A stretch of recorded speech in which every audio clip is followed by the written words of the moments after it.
Hello, fans, and welcome to This Day in Baseball, where we're going to bring you a full radio broadcast of today's game. And before we do that, I just want to thank Classic Baseball Radio, and there's a link in the notes where you can check out their full channel. They have many great radio broadcasts. And while you're listening to today's game, if you want to check out much more about the game and the players, look on the links below, and you're going to see links to player pages, the date the game happened, the year it happened, and the play-by-play. Enjoy the game, and check out the links while you're watching the game, and please don't forget to hit the subscribe button so that every time new content comes out, you're going to get that firsthand. And thank you again for checking out This Day in Baseball, and enjoy the game. Here are the batting orders now for the second game. For the Dodgers, leading off and playing first base, Wes Parker.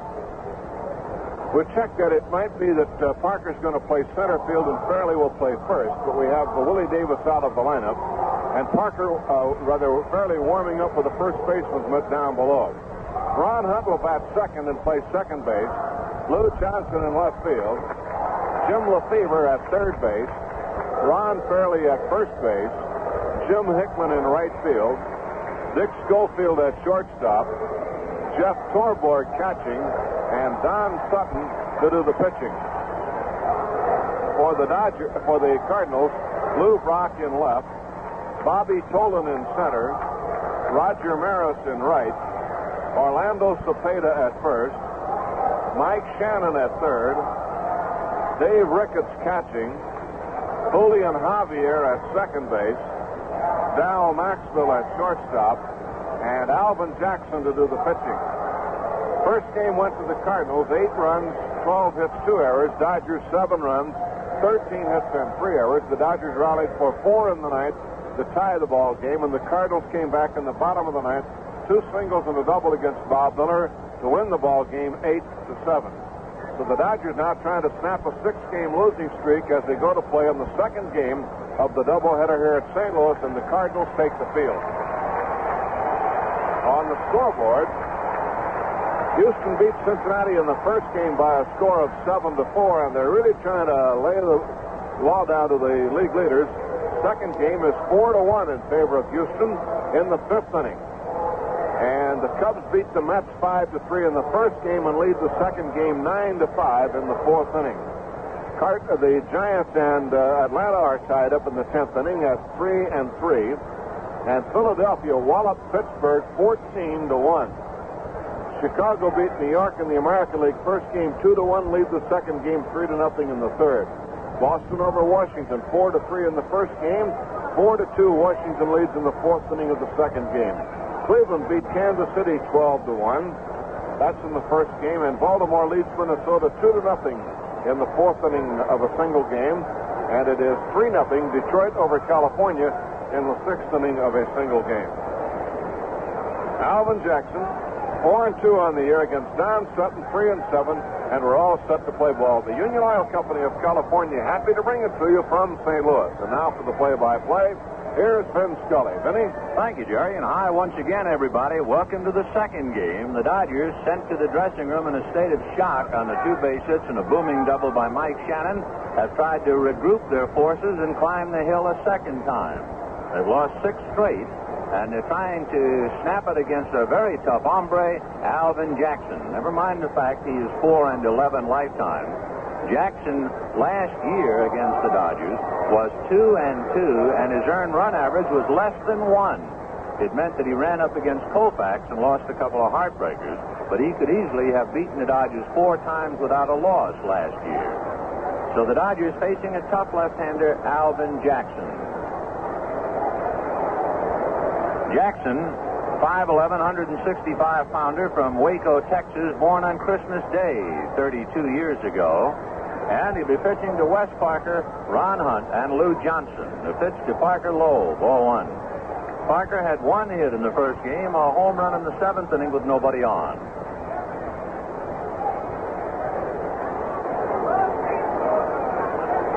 Jackson back to the plate, 1-0.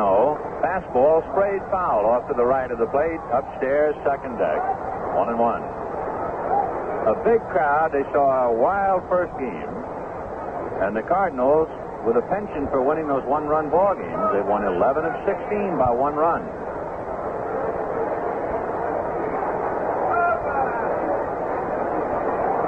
Jackson on the rubber, checks with Ricketts back of the plate. Now the 1-1 pitch, fastball fouled away, 1-2.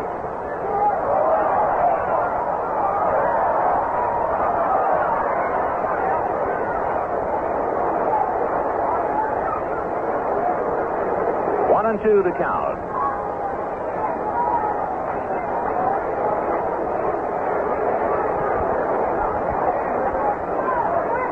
Jackson reading Ricketts' signs. Back he comes to Parker, and it's a tapper back to the mound. Jackson has it, turns and flips to first for the out, 1 away. Alvin Jackson is one of the fine all-around players in the league. Good pitcher, excellent fielder, fine base runner, and not a bad hitter. Ron Hunt, the batter. Hunt in the first game had 2 hits, went 2 for 5.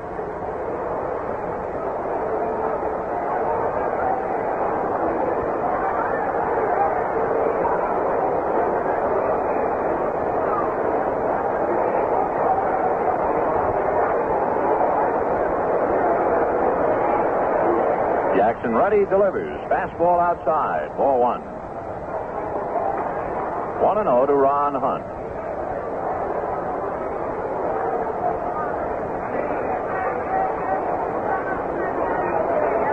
On deck, Lou Johnson, making his first official start since being injured. Fouls it away. He's made several appearances in a pinch hitting role. Last night, he was penciled into the starting lineup, but the rain made the outfield rather hazardous, and Walter Olson decided at the last minute to take Lou out. But now it's hot and dry, and Lou Johnson will get a start. 1-1 to count to Ron Hunt. The Union Oil Company of California sending it all to you from Busch Stadium in St. Louis. 1-1 pitch, fastball lifted into shallow right field. Javier going out, and one-hands it going away.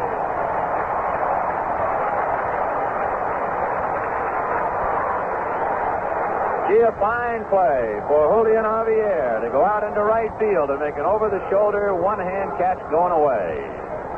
2 down in the first inning, and here is Lou Johnson. Johnson, appearing a couple of times as a pinch hitter in the road, homered in Atlanta, came up as a pinch hitter today and lined out for short. Lou batting .288. Jackson's first one is inside at the left hip, ball 1, 1-0. So Lou Johnson back in the starting lineup for the first time since April the 27th, when he broke his leg against Atlanta at Dodger Stadium, actually the ankle. 1-0 pitch on the way.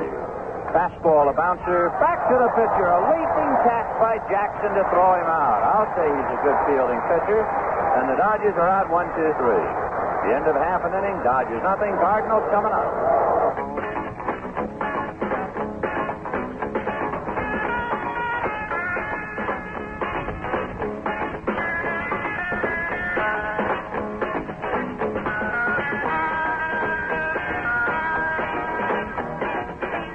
Your Union Oil dealer has Minuteman quality tire for you at a price that is right.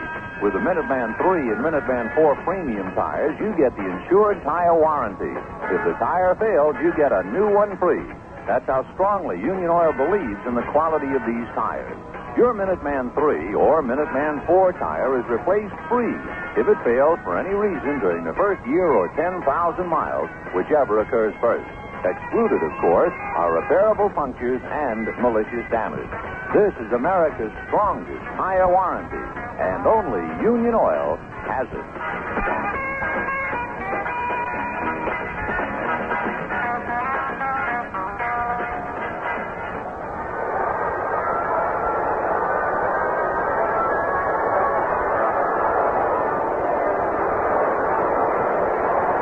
Bottom of the first inning, the Cardinals with Brock, Tolan, and Maris, and the Dodgers with Don Sutton tuning up to Jeff Torborg. The infield of Ron Fairley, Ron Hunt, Dick Schofield, and Jim Lefevre. The outfield, Lou Johnson, Wes Parker, and Jim Hickman. Willie Davis being rested against left-hander Alvin Jackson. Sutton 3-7 with the league, 0-1 with the Cardinals, 1-3 lifetime.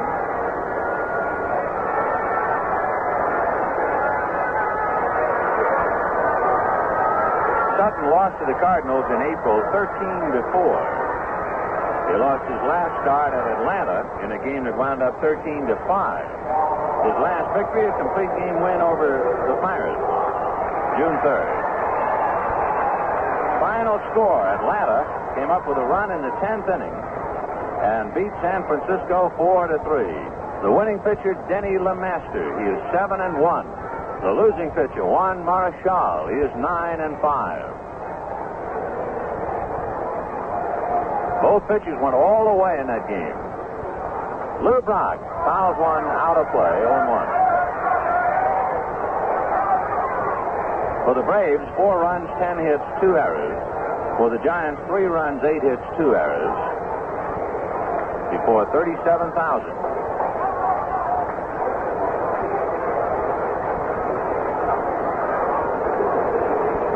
Brock runs up as if DeBotton takes a strike, and the count 0-2.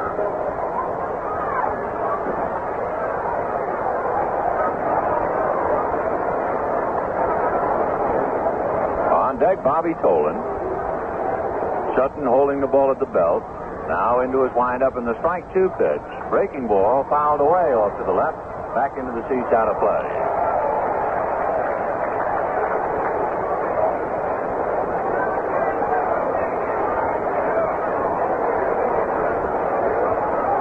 No balls and 2 strikes to Lou Brock.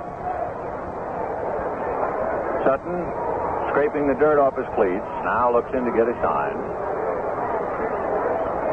Nods yes and into his windup. Strike 2 pitch on the way. Fastball outside. Ball 1, 1-2. The Dodgers have now lost 6 in a row, and they look to Sutton to break it. And they're not sure whether Don Drysdale will be able to answer the bell on Tuesday. The pitch to Brock outside. Don, in running in the outfield last night with several pitchers, was stepped on, and the little toe on his left foot badly bruised and swollen, and they just don't know yet whether he'll be able to pitch on Tuesday. 2-2 pitch outside, ball 3.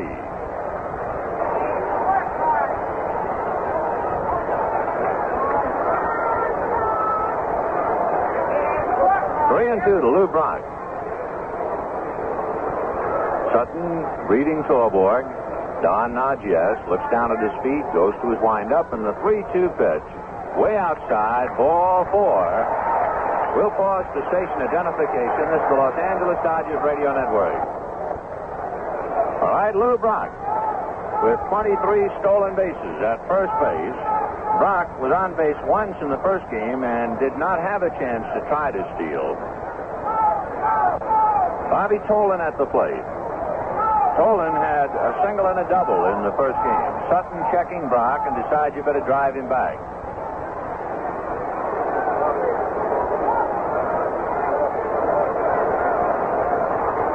Roger Maris on deck. Lefebvre in on the grass, and Tolan backed out. A throw to first, not in time.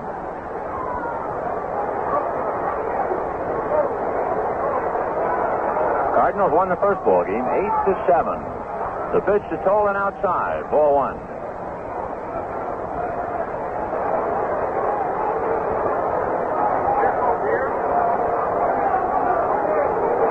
1-0 to Bobby Tolan. Lou Brock held on by Ron Fairley at first. Brock inching off. And there he goes. The pitch is swung on and hit into right field for a base hit.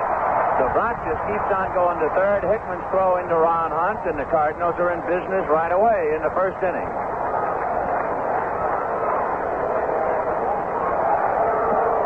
For Bobby Tolan, a solid base hit to right to go with his 2 hits in the first game. And now here come the big birds. Maris, Cepeda, and Shannon.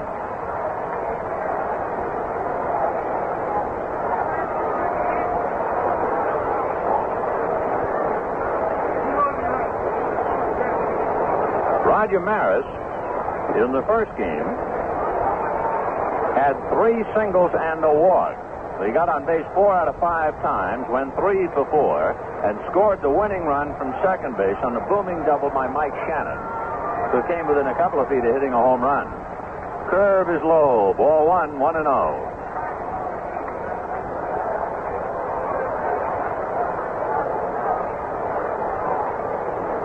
One ball and no strikes to Roger Maris. Sutton heaves a sigh. He's struggling, and he just started. Down at the belt. The 1-0 pitch to Maris. Inside, ball 2.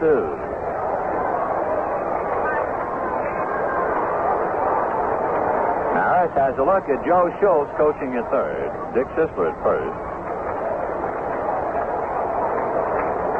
Lou Brock down the line from third. Bobby Tolan from first. So they got the track team out there. Sutton at the belt. Throws to first. Tolan back to the bag. Tolan and Brock are roommates. And the two youngsters are well known in the St. Louis area for their efforts for behalf of some poor youngsters here in St. Louis. Maris hits a high foul back of the plate, and this one will go out of play. Last winter, Lou Brock went to a banquet to receive an award from a boys' club, and he realized that the boys' club was really hurting. He had no equipment. The kids were scratching just to get anything at all in order to play some kind of a game called baseball. And Brock became deeply involved with them. And the membership of the boys' club, since Brock gave them the spirit and drive of his youth, gone from 80 to 300. And Brock and young Bob Tolan are now doing some worthwhile work off the field. 2-1 pitch. There goes Tolan. The pitch outside a bluff by Torborg. No play. There wasn't a thing he could do with it, not with that speed. So Tolan steals second base without a play. So Tolan is 4 out of 5. First base open. 3-1 the count to Maris. So Sutton is on the ropes here right after the bell for the first round. Don behind to Roger Maris, 3-1. Into his windup and the 3-1 pitch. Low, it loads him up, nobody out, and Cepeda the batter.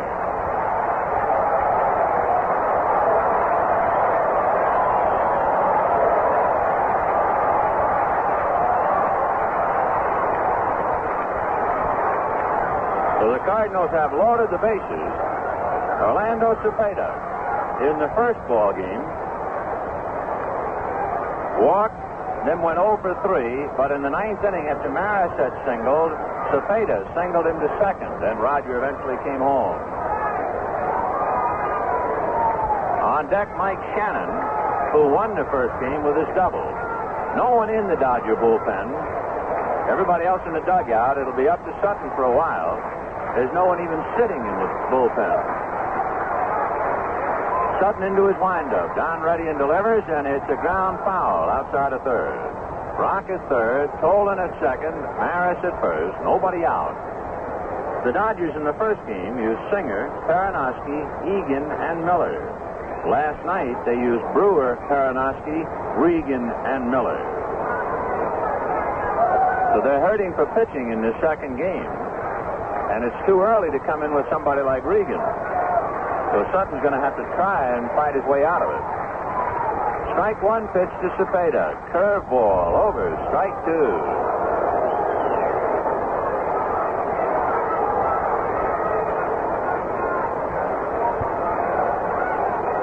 0-2 to Cepeda.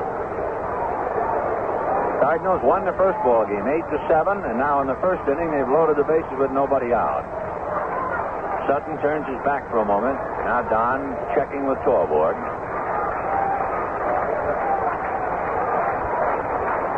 Sutton nodding yes. And the strike two pitch to Orlando Cepeda. Fastball in on the hands. Ball 1. 1-2.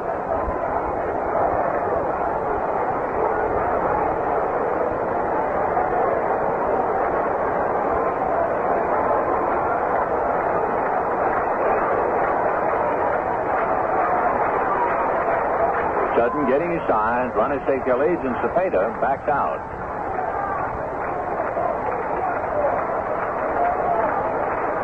All right, Sutton is ready. And the 1-2 pitch with the bases loaded. Fastball low. Ball 2. 2-2.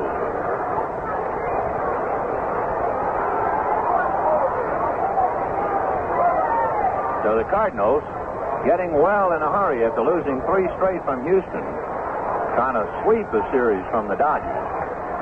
And the Dodgers in desperate straits here in the first inning of the second game. The 2-2 pitch. Fastball solid into the left field corner, and that's going to rattle off the wall. In comes Brock.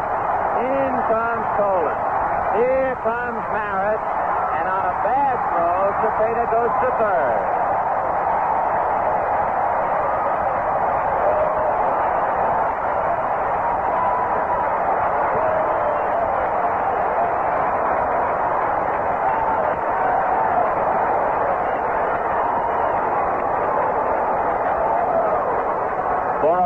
Cepeda, he doubles home 3, takes third on a high throw that sailed over the plate. Sutton had backed up.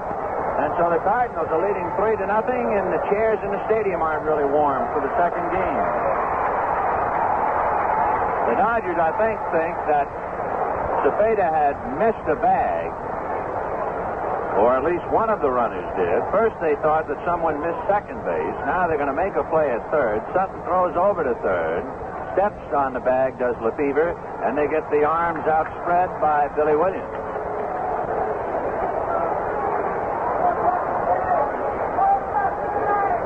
So a bases-loaded double, and the Cardinals lead 3-0 in the first inning. There's still no one in the bullpen, and the batter is Mike Shannon. The pitch high to Mike. And now Walter Alston comes out of the Dodger dugout. And let's see. He wants to talk to Billy Williams.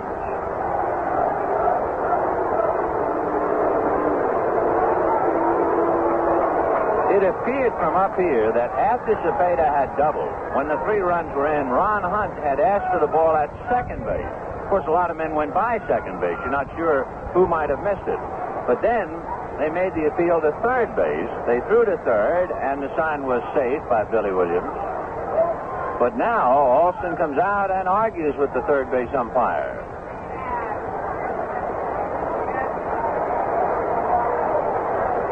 So Billy Williams and Walter Alston having quite a discussion. Ken Burkhardt and Frank Sikori listening, as is Joe Schultz of the Cardinals and Jim Lefevre of the Dodgers. Pretty sure it has to do with a runner missing third, at least in the Dodgers' eyes. The Dodgers are furious for a play in the first game. On the 3-1 pitch, if you were with us, to Jim Hickman, when he went to first for ball 4, and then Frank Sikori, the first base umpire, ruled he had swung at it. That was the play that all the players were talking about in the dressing room, we understand. So, of course, now a team angry at the umpires from the first game, they're ready to explode in the nightcap. All right, Cepeda standing at third base, 3 runs over, and Mike Shannon at the plate with the count 1 ball and no strikes. Sutton's curve is inside, ball 2.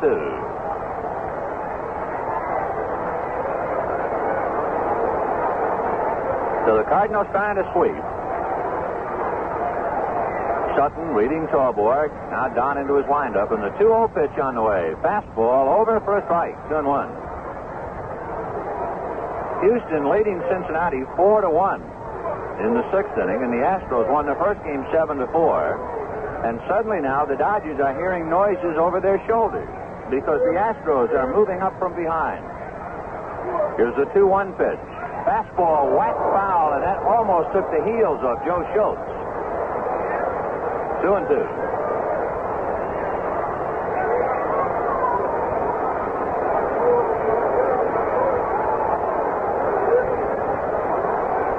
Two and two to Mike Shannon. Switch hitting catcher Dave Ricketts on deck.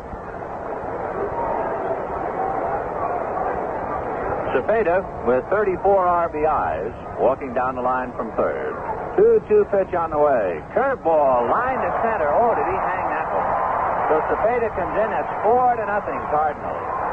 Big, slow curve that just hung up around the shoulders, and Shannon hung it into center. So then they said 4-0 Cardinals in the first inning. There's still no one in the bullpen, and the switch-hitting Dave Ricketts coming up, batting left-handed against Don Sutton.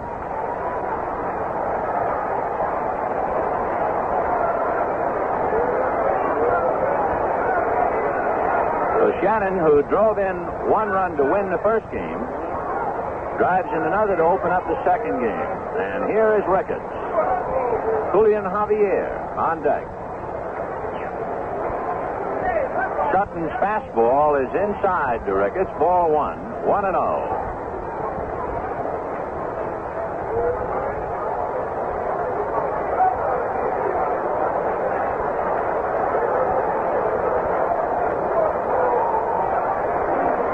Pitch on the way is a ground ball to Hunt. He's in the hole to plug it up. He goes to Schofield. Back to Fairley for the double play.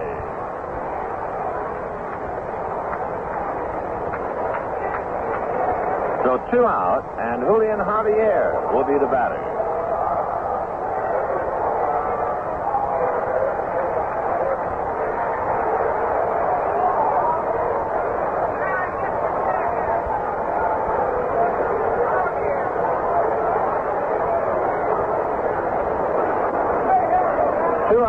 Javier at the plate. 4-0 St. Louis here in the first inning. Sutton touched up for 2 walks and a base hit to load the bases, and then Cepeda unloaded them with a double, and Shannon single got him home. And now Javier hits a curveball into center field for a base hit. The curve is a curveball as far as its trajectory is concerned, but it's not that real good downer. And here is Dal Maxville.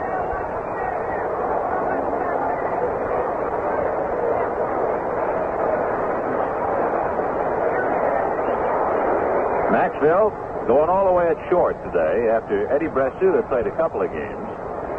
Sutton ready, delivers. Fastball is sliced to right field. Hickman coming to the line in the shade on the run, makes the catch and foul ground. So 8 men come to the plate in the first inning, and the Cardinals get 4 of them home. 4 runs, 4 hits, 1 left, and at the end of 1, the Cardinals 4, the Dodgers nothing.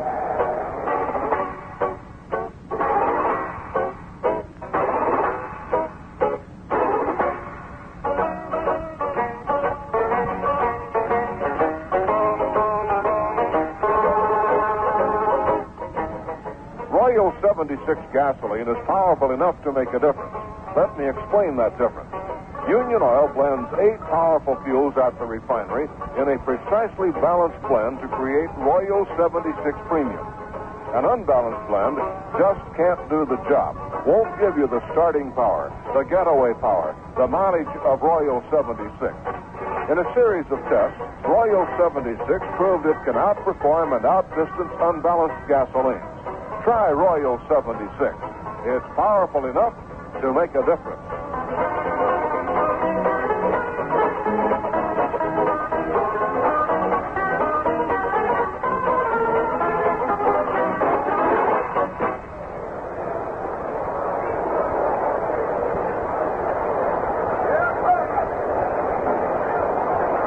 Second inning, Cardinals 4, Dodgers nothing.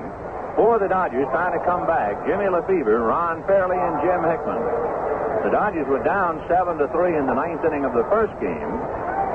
Got 4 in the 9th. The 3-run home run by Lefebvre was the big blast, but then let it get away in the bottom of the 9th. And now they're behind 4-0 here in the second inning. Jackson into his windup. Alvin delivers fastball outside, ball 1, and he really eyeballed that one. He gave Frank Secoria a double take in a long, long look. 1 ball, no strikes. Jackson comes back, and the pitch is lifted back to first and down the line. Slicing foul. Cepeda and Javier down there. One-handed by Cepeda.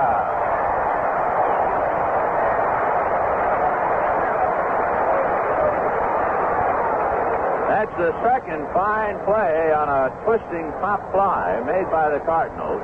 Javier made one on Hunt. And now Cepeda makes one on Lefebvre, and Ron Fairley coming out.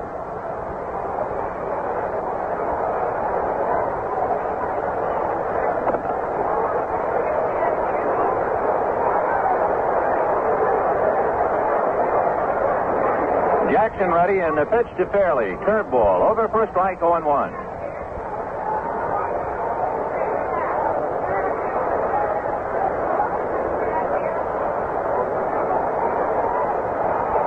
The strike one pitch to Ron Fairley is a high fly ball into straightaway center. Bobby Tolan, sunglasses down, under it, and makes the second out. 2 down, Jim Hickman coming up.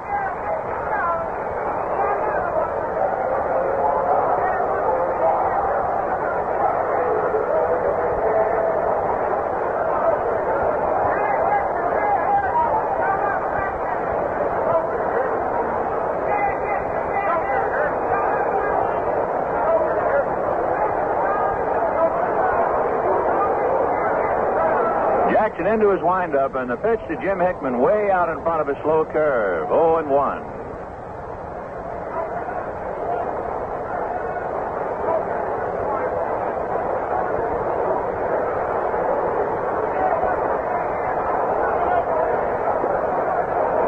The pitch to Jim Hickman down and away. 1 ball, 1 strike.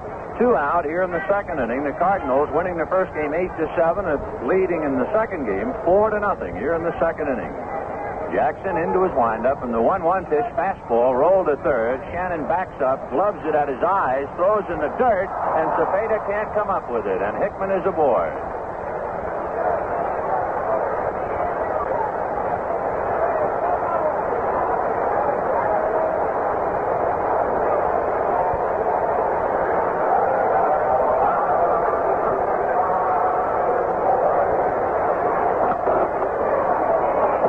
With 2 out, Jim Hickman aboard, and it'll be an error charge to Mike Shannon.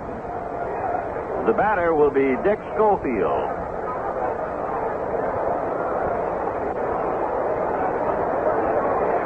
Schofield, starting at shortstop in the first game, had 2 hits and a walk. Jackson delivers, and it's a hit foul in the air off first base. Cepeda comes over, but no play. 0-1 the count. On deck, Jeff Torborg.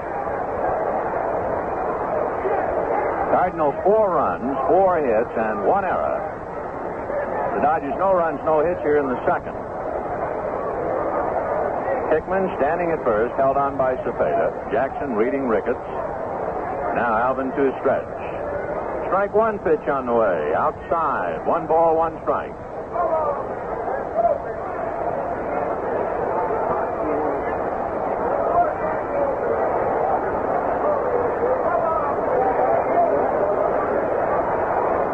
Jackson at the belt, 1-1 pitch. Fastball, pop foul again, out of play. 1-2.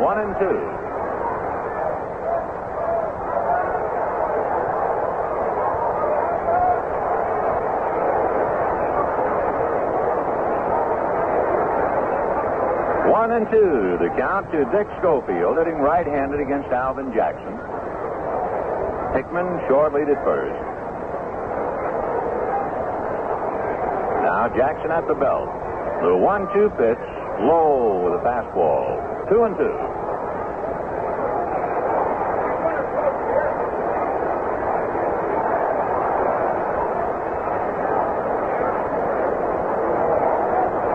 Ricketts trying to set a target. Jackson picks off the sign that he wants, and the 2-2 pitch is taken outside. Ball 3. So Alvin Jackson has gone all the way to Schofield, and with 2 out, Hickman ready to go.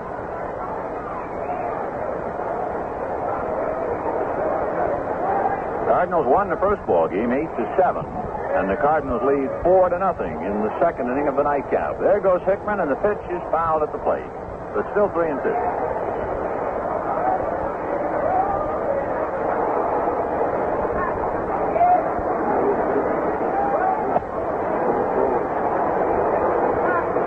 A full count.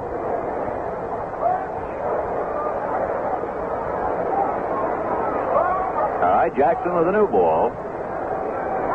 Alvin to a stretch, looks at Hickman, checks, there goes Jim, and the pitch is low, ball 4. So the Dodgers have runners at first and second with 2 out, and Jeff Torborg, the batter.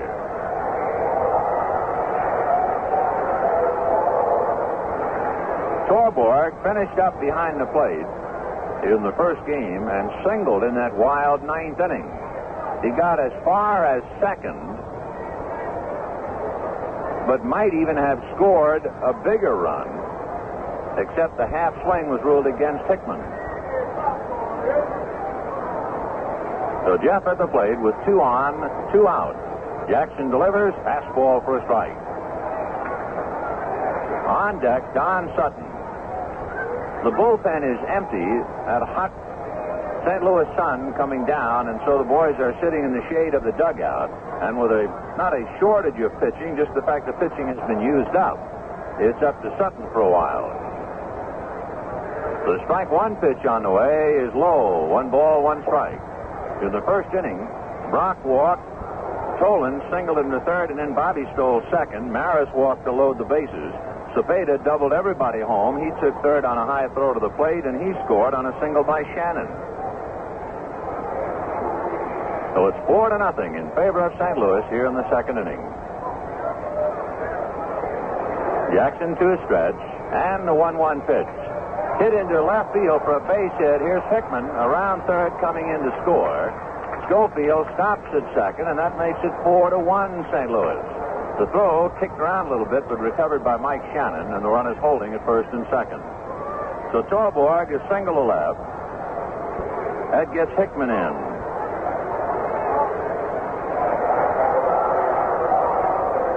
Now Don Sutton, the batter.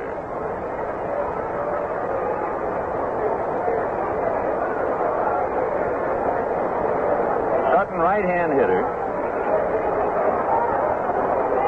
Don has 5 hits this year, 2 of them doubles.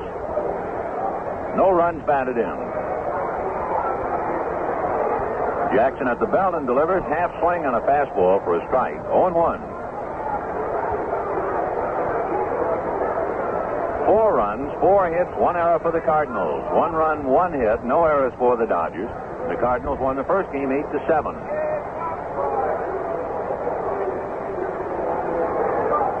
Jackson at the belt. Left-hander works the plate. Curveball lifted back to first and down the line. That might be trouble if it stays fair, and it drops foul by a foot. That would have got 2 home, but it's just a foul ball. So Sutton fouls one down in the Cardinal bullpen. Schofield goes back to second. Torborg to first, and Sutton back to the plate. 0-2 to Don.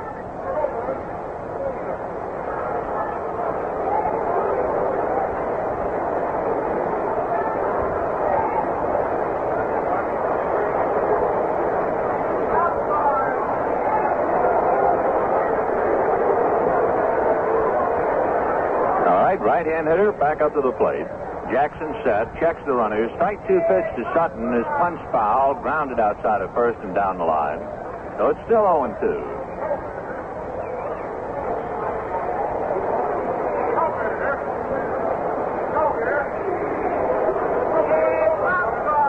Four to 1 in favor of the Cardinals here in the second inning. Schofield swinging his arms as he takes the lead at second. Torborg at first. 2 out. Jackson reading Ricketts. Dave wigwagging signs out to him. Left-handed brushes the front of his uniform and goes to a stretch. The strike 2 pitch is hit over the head of Shannon to left field. Brock comes up, but it drops in front of him for a base hit. Schofield scores. Holding at second is Torborg, and that makes it 4-2 in favor of the Cardinals and brings up leadoff man Wes Parker.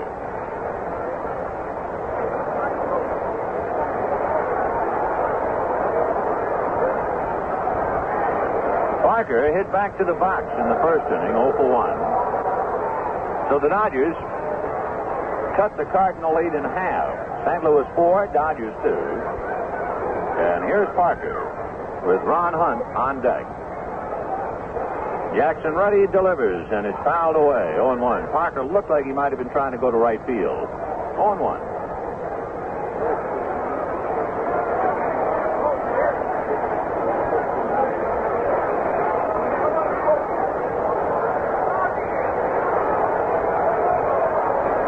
Boy, you ought to see what the Cubs are doing at Wrigley Field, Chicago, and that's the next stop for the Dodgers. There's a line drive at Cepeda.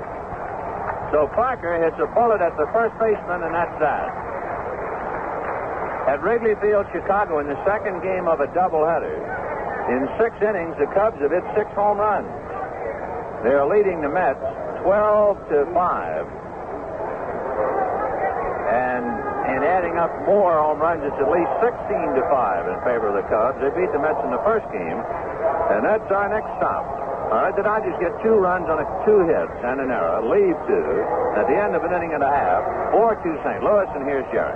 Now let's announce those cash winners. Cash winning answers again on 76 Big Money Baseball. So get your Reuters cards ready. For $1, here's question number 1. The big Yankee Stadium is 460 feet in dead center. But how many feet does it measure down the right field foul line? The answer, 296 feet. Here's question number 2 for $5. For almost 20 years, 2 brothers known as Little and Big Poison played the outfield for Pittsburgh. What were their names? Correct answer number 2 is Lloyd and Paul Wainer. And here we go with the big one. Question number 3 for $1,000. What team joined the National League in 1962 and lost 120 games, winning only 40 in the season?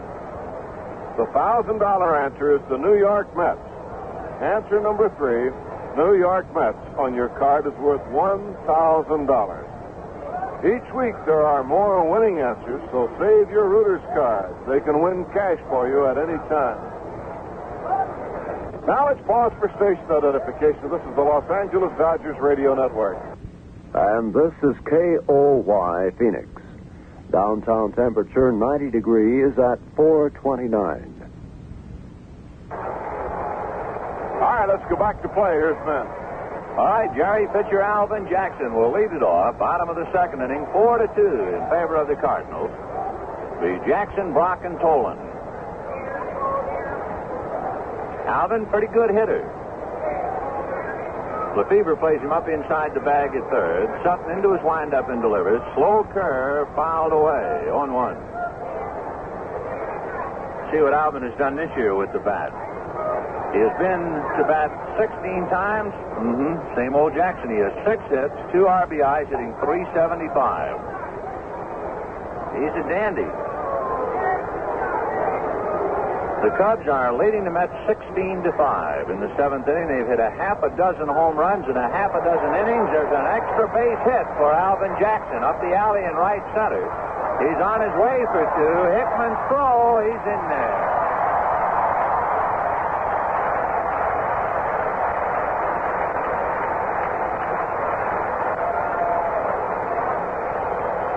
So Alvin Jackson doubles up the alley in right center, and with nobody out, Brock, Tolan, and Maris. 4 runs and 5 hits for the Cardinals. We're in the 2nd inning. Ron Paranowski,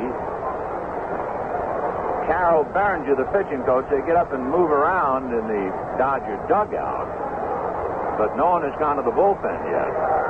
Now a group of fellas begin to stir, and Berenger takes the ball bag, and he and Paranowski and Johnny Roseborough go out of the dugout and go walking down towards the bullpen. So Sutton has just given up a double to Alvin Jackson, and here's Lou Brock. Down at the belt, ready and delivers. Fastball outside, ball 1, 1-0. Boy, it must be particularly discouraging for a youngster who starts out the sensation of the league last year, wins 12, then has arm trouble, winds up 12-12, and just can't find it at this stage of the following season. The 1-0 pitch to Brock, fastball swung on and missed, 1-1. And of course, also having all this trouble when he wanted a big year and he'd be getting married in the fall. So he's a troubled young right-hander standing out there in the mound. Down in the bullpen, Ron Paranowski begins to loosen up. 1-1 to Lou Brock.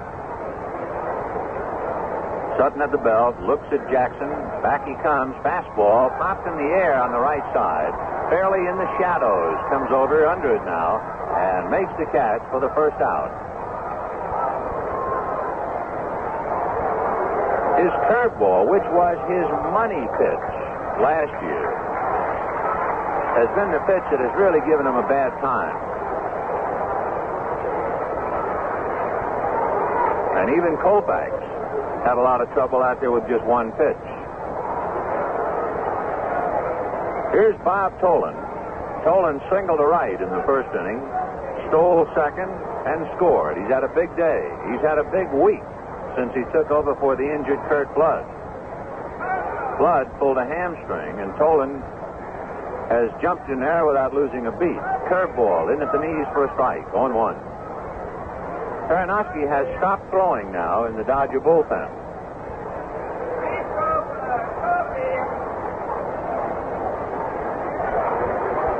One the count to Bobby Tolan. Sutton checks Jackson. Now down to the plate. Fastball inside under the elbows. 1-1. Frank Sikori makes a gesture with the right hand to indicate to Sutton the pitch was inside. Cardinals won the first game 8-7. They're leading 4-2 in the second inning of the second game.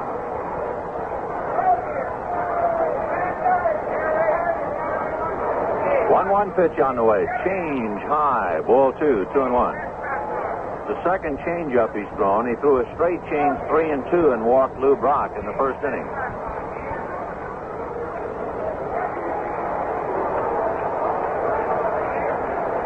Don, straddling the rubber, now plants the right foot. 2-1. The count to Bobby Tolan. Fastball hit to right center field. Hickman going back and makes the catch. Jackson tags and scurries over to third. Hunt's relay to Lefevre, not in time. So Tolan flies to right center. 2 out, and here is Roger Maris.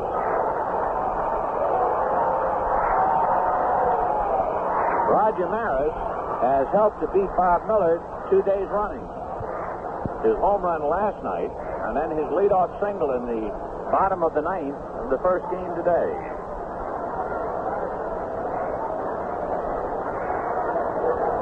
So Maris with 2 out trying to pick up his pitcher, Jackson at third. Orlando Cepeda on deck.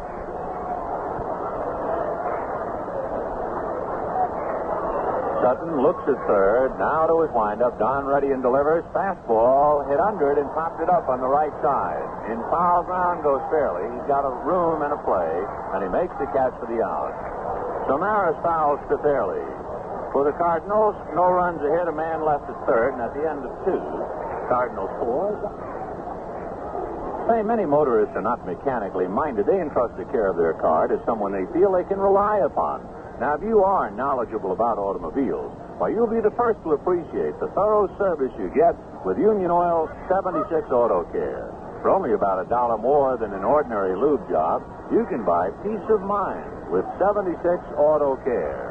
Along with a careful lubrication, trained experts check your radiator, fan belt, muffler, steering mechanism, tires. In fact, 35 points in all that are necessary to the proper operation of your car.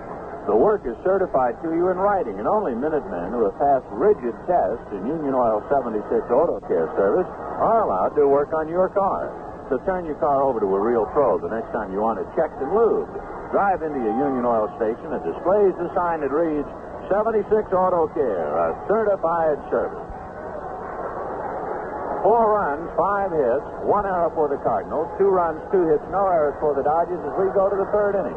The Union Oil Company of California, happy to pay you a Sunday visit, and for more play-by-play, here's Jerry Dogger. All right, William. Alvin Jackson, who was a base runner, is now on the mound warming up as the Dodgers start off with Hunt, Johnson, and Lefevre. The Dodgers got 2 in the second, and the last out was a line drive by Parker right at Cepeda, and that came with a couple men on. So now Ron Hunt will come up. Ron batting .286. He had 2 for 5 in the first game of the doubleheader. And the little left-hander, Alvin Jackson, ready to work.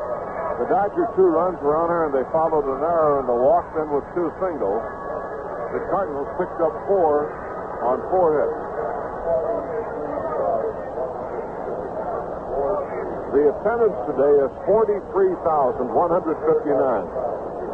the third largest crowd of the season here at St. Louis. All right, ready to go, Alvin Jackson. And the first thing we'll do is have Sikori check the baseball, and he puts a new one to play. The shadows now are creeping across the diamond. First base in the shade, catcher's area, and, of course, home plate in the shade. And the line is almost to the pitcher's mound. So the shadows, as the sun begins to go down, it's 25 minutes to 6 here in St. Louis. Ron Hutt stepping up. The Dodgers down by 2. Here's the wind-up and the pitch by Jackson. Fastball low, 1 ball and no strike. At the moment, Jackson is in the sun. The hitter is in the shade, so the ball's coming out of the sun to the batter. And it might be just a little tough to pick it up for a little while. In another inning or so, the pitcher's mound will be completely in shadow. Here's the wind-up and the pitch to Hunt. Line drive, base hit to left field, so the Dodgers are after Jackson again. He got the side out in order in the first inning, but they've been after him ever since that. Here's Lou Johnson coming up, tapped out to the pitcher first time up.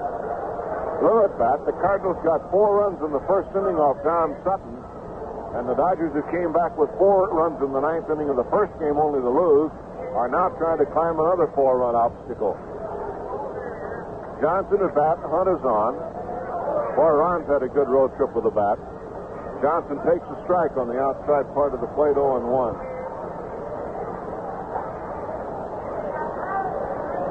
Ron Hunt at first base. That is hit number 3 for the Dodgers. The Cardinals have 5 off Sutton.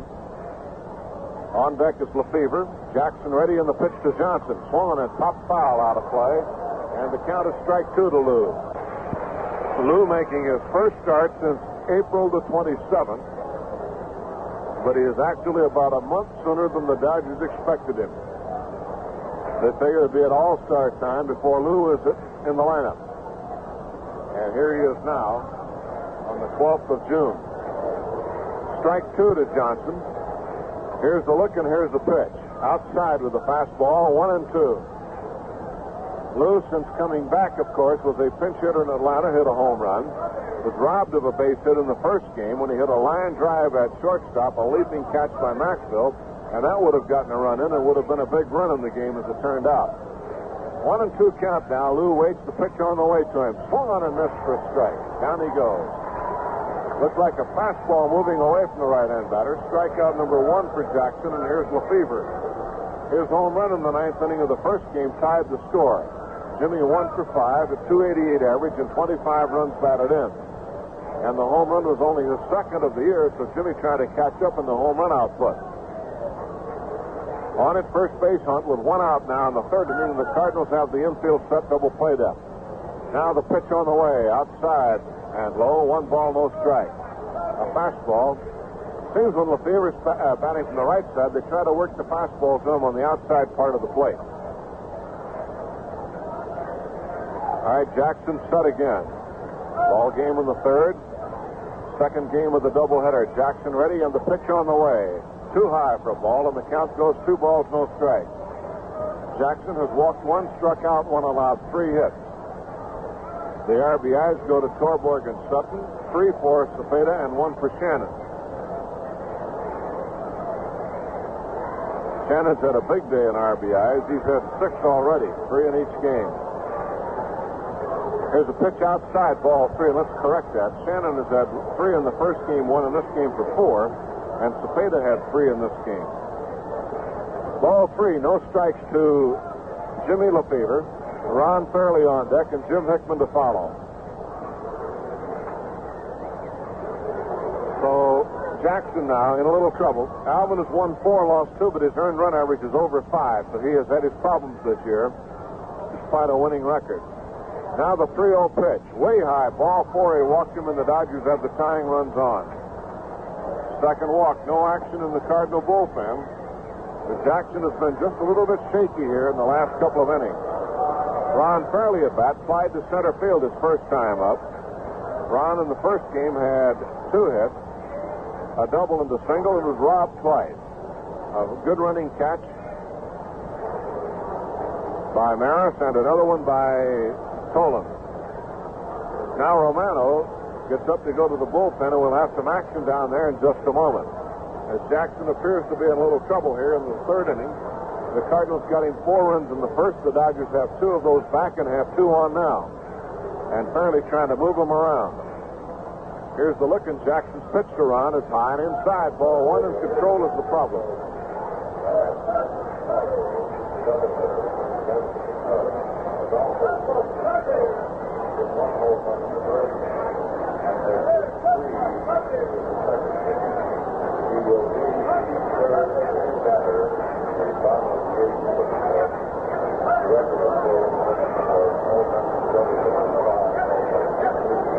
Here's a pitch and a pop-up on the left side at third base. Shannon coming in now. Now the shortstop Maxwell gets in line on it and makes the catch for the out. So Fairley pops up to short, 2 down. We were listening to an announcement over the loudspeaker. In the game at Chicago in the doubleheader, Phillips had a home run in the first game. He's had 3 in the second game. It'll be the third batter up in the 8th inning for the Cubs. And if he gets that one, he would tie a National League record of 4 home runs in a doubleheader. Make it 5 home runs. He's had 3 now. Here's the look now, and the pitch on the way. Swollen, a drive to left center field is going to be in there for a base hit and all the way through. Swollen over to cut it off, can't. Here's Lefevre around third. He'll score to tie the ball game on a double by Hickman to left center field. And the Dodgers have evened it up as Hickman lines a double to left center. And they've caught up after spotting the Cardinals 4 runs in the first inning. So Jim Hickman doubles. Hunt and Lefevre score easily, and the batter now will be Dick Schofield. So we've got a brand new one again, all even at 4-4. Well, the Dodgers have lost 6 in a row, but I'll tell you one thing. They've been gone down fighting every time except once. And here they are now, locked up again. Third inning, and time call. Pitching coach Billy Muffett going to the mound to talk to Jackson.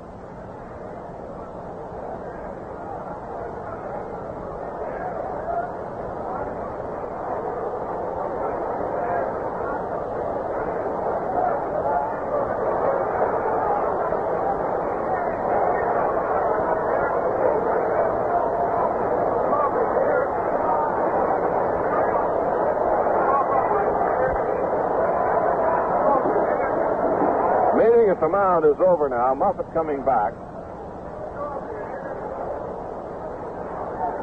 The Dodgers now have Hickman on second base. Dick Schofield the batter. Schofield in the first game had 2. In this game he has walked. Here's the look now, and the pitch on the way. A ground ball to third base. Up with it is Shannon, and he throw crosses in time, and the side is retired. Schofield grounds out, but the Dodgers pick up 2 runs to get caught up. There were 2 hits, and 1 man left on. So the score at the end of 2.5 innings of play, Cardinals 4 and the Dodgers have 4. Okay?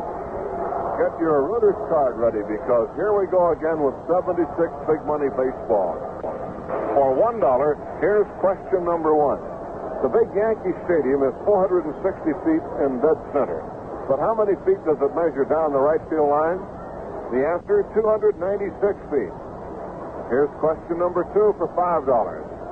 For almost 20 years, 2 brothers known as Little and Big Poisons played the outfield for Pittsburgh. What were their names? Correct answer number 2 is Lloyd and Paul Weiner. And here we go with the big one. Question number 3 for $1,000. What team joined the National League in 1962 and lost 120 games, winning only 40 in the season? The $1,000 answer is the New York Mets.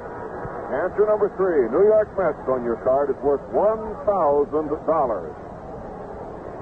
Each week there are more winning answers, so save your Reuters cards. They can win you cash at any time.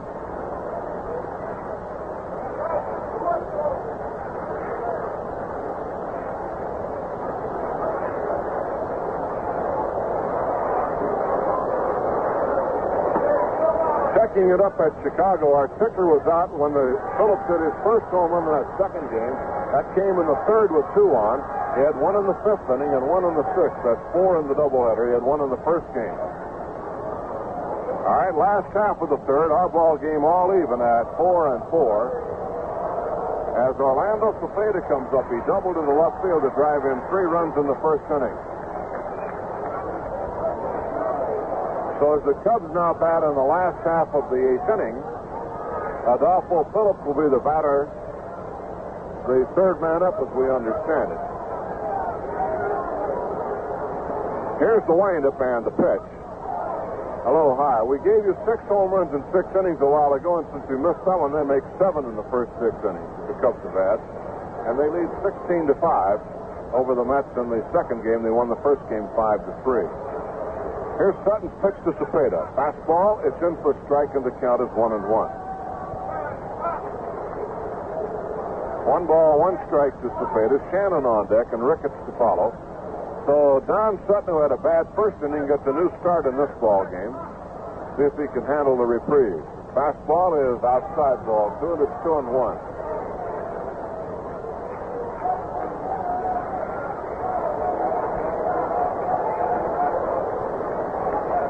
And 1 is the count. Now the pitch on the way. Strike called. It's 2-2 to Cepeda.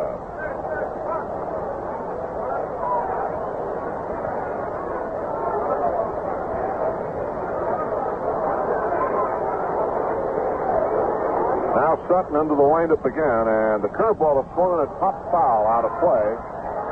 Count 2-2 to Orlando Cepeda. Score tied 4-4. They're in the last half of the 8th inning at Cincinnati in the second game, and it is 4-2 in favor of Houston. And Houston won the first game 7-4.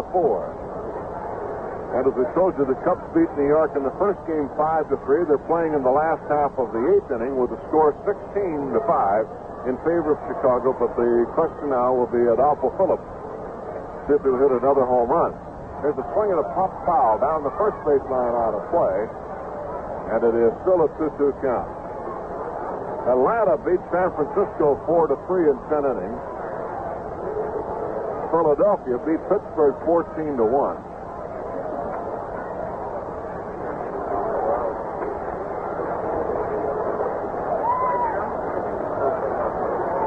We're in touch with Chicago now, and Adolfo Phillips is at bat right now. Here's a swing and a foul out of play. And the story goes kaput as Adolfo Phillips at bat right now hits a line drive single, and I doubt if he'll get the bat again because the Cubs have an 11-run lead, and Phillips lined it single. So that took care of his day, but it wasn't a bad day anyway. There's a high pop foul off third going down the line and back out of play. Phillips had 3 home runs in, and the third with 2 on, 5th with 1 on, and the 6th with none on. Hundley had 2 home runs. Santo and Banks each had a home run.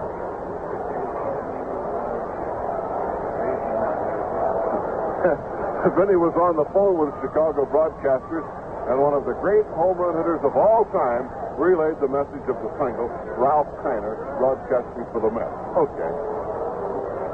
Here's the pitch on the way. Cepeda half swing, and he foul tipped it away.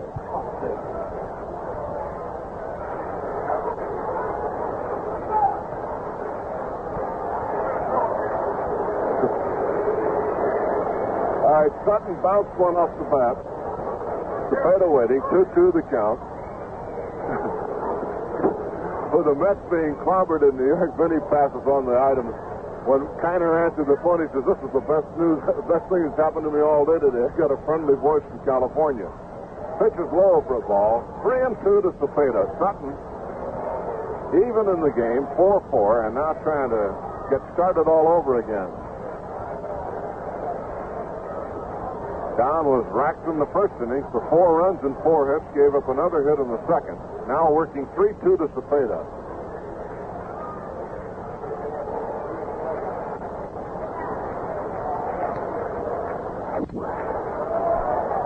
They're in the 9th inning at Cincinnati.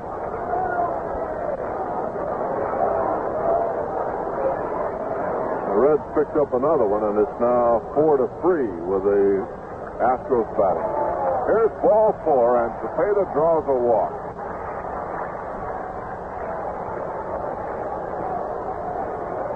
because the Beta walks, the third walk from Sutton, who normally has pretty good control.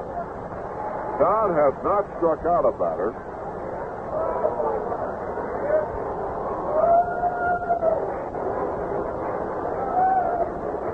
He has walked 3, and now Mike Shannon is the batter. He singled a drive in a run in the first, drove in 3 runs in the first game. Pitch to Shannon. Fastball low, 1 ball and no strike. In the second game at Cincinnati, Walensky relieved by Sombrera in the 8th inning. Ellis, Lee in the 4th, Pappas in the 9th inning for Cincinnati. First game went to Pappas, was the loser, and Cuellar was the winner. So Pappas back in the second game. There's a ground ball to shortstop. Now to second, 1 on to first base, and it is not in time. Fairley had to come off the bag to take the throw from Hunt.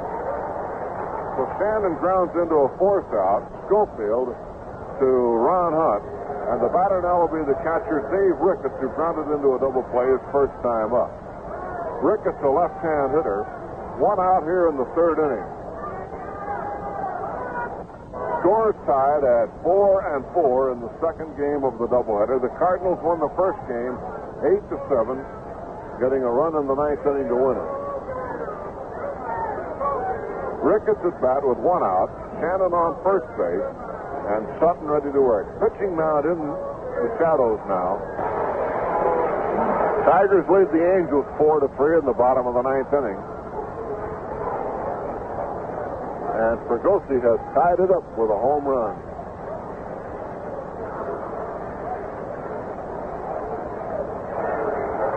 There's a swing and a drive hit to right center field and deep.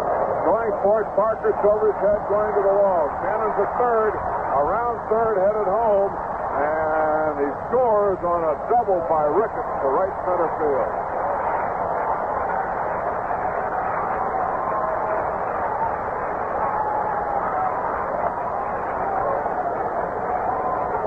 So Mike Shannon scoring as Ricketts hits a double into right center, and Ron Paranowski goes down to the Dodger bullpen now. Don Sutton got behind by 4. The Dodgers caught up for him, and he couldn't hold it. Now he's behind again, and here's Javier, who singled his first time up. So Sutton is really struggling here today. He's won 3 and lost 7, so he's having quite a tough season so far. There's a foul right back up here, off to our right. Strike 1 to Javier.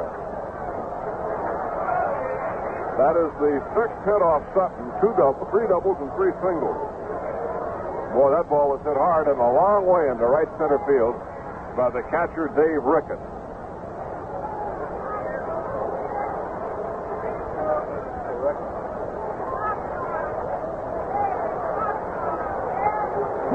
There's a pop-up into center field. Coming up fast is Parker, and makes a nice running catch for the ball for the out.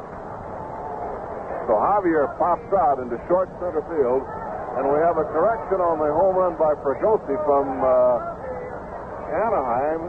Western Union sends the correction through, and we're apologizing now because that came with 2 men on to win the ball game. We'll have the totals in a little bit. All right, 2 outs, and Maxwell is the batter. So first they sent through home run Fregosi in the 9th. Then they sent home run Fregosi in the 9th, 2 on, corrected. And that's enough to win it. That should make it 6-4. That's the final score. Here's the pitch. Maxwell takes low, and it's ball 2. 2 balls, no strike. Serving Arizona, this is KOY Phoenix. It's 5:01.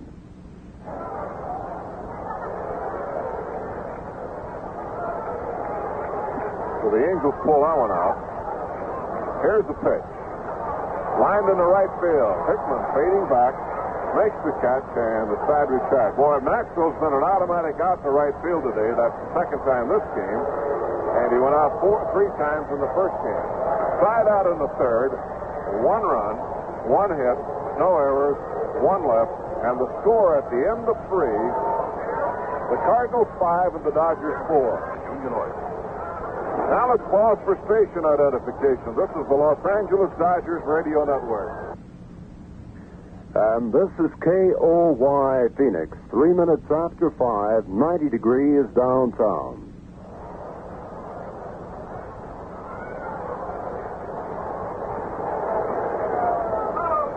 Okay, to the fourth inning for the Union Oil Company. More play back again to Vin Scully. Vinny? All right, Jerry. Alvin Jackson pitching to Jeff Torborg, Don Sutton, and Wes Parker. And the lights are being turned on here in St. Louis.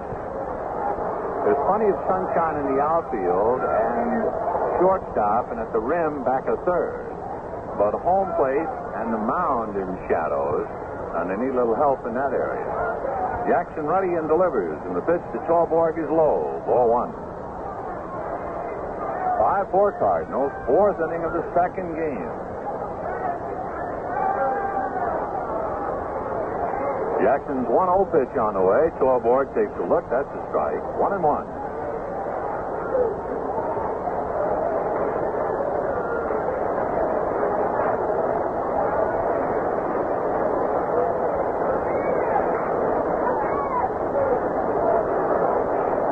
The count of Jeff.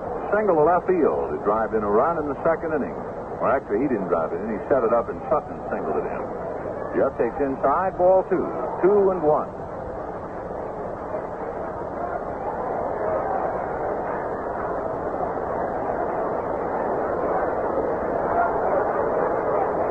Alvin Jackson back with a curve and is fisted on the ground to third. Up with it is Mike Shannon to throw him out. The Torborg jammed with a curveball and rolls to third. One out. That'll bring up Don Sutton, who's single to left. 1 for 1. The Dodgers fly to Chicago immediately after the ball game. It'll be a rather late arrival with this lengthy doubleheader, but they're off tomorrow. And then open up Tuesday with the Cubs. Chicago decimating the Mets today. 5-3 and 17-5 in the ninth inning.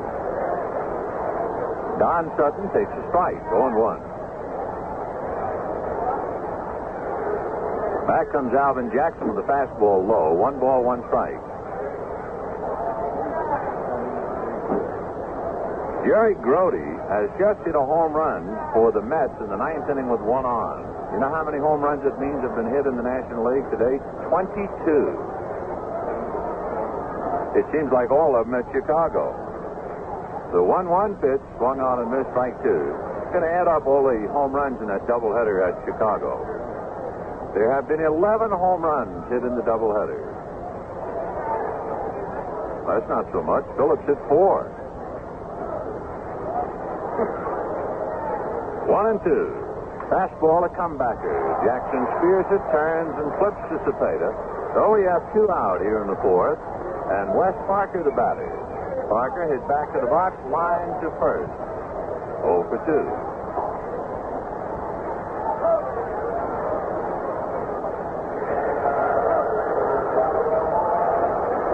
Cardinals leading by 1 run, and that's usually bad news for the opposing club.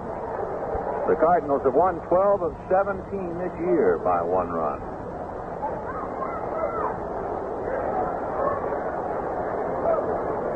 So Parker at the plate, Ron Hunt on deck. 2 out, 4th inning. Cardinals 5, Dodgers 4. The Union Oil Company of California spending Sunday with you.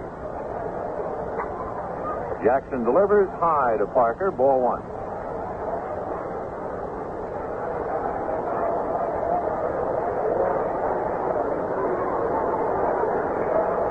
Jackson left foot on the rubber, reading Dave Ricketts' signs. Now the 1-0 pitch on the way. Swung on and missed. 1-1. The big game is in Cincinnati right now. They're in the bottom of the ninth inning.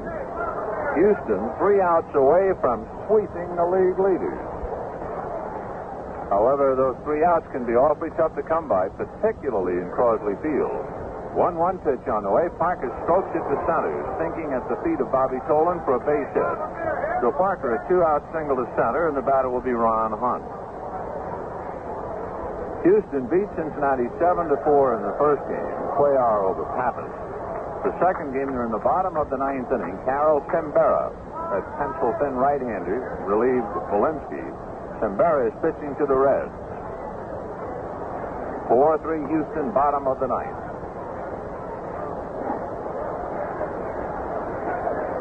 Here's Ron Hunt, popped up and singled, 1 for 2.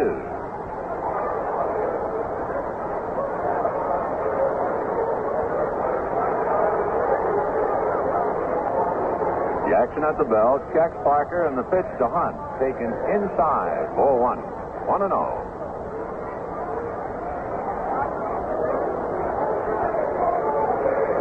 Five runs, 6 hits, 1 error for the Cardinals. 4 runs, 5 hits, no errors for the Dodgers in the fourth.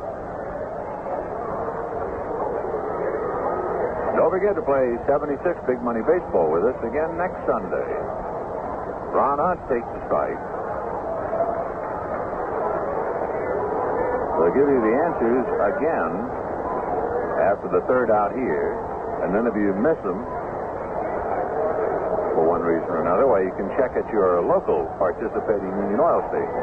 The answers will be posted there. You can win anywhere from $1 to $1,000. 1-1, the count to Ron Hunt. 2 out, 4th inning. Cardinals 5, Dodgers 4. 43,000 in the park today. Big house. Third largest crowd of the year. 1-1. And Hunt lifts it foul off first out of play. 1-2.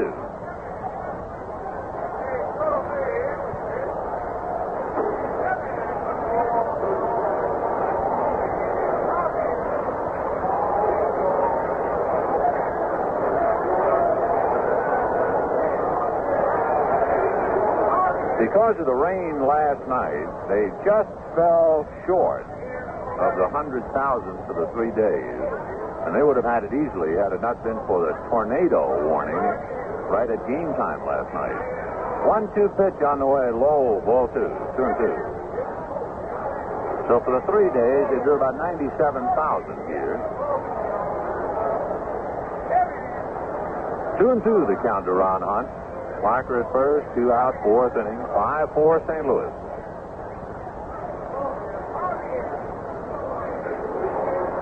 Jackson reading his signs. Now he's ready. Parker goes, and the pitch is hit to the hole. A base hit to left, so West just keeps on going and advances to third on a hit-and-run single by Ron Hunt. For Hunt, his second hit in this game and his 4th hit in the doubleheader.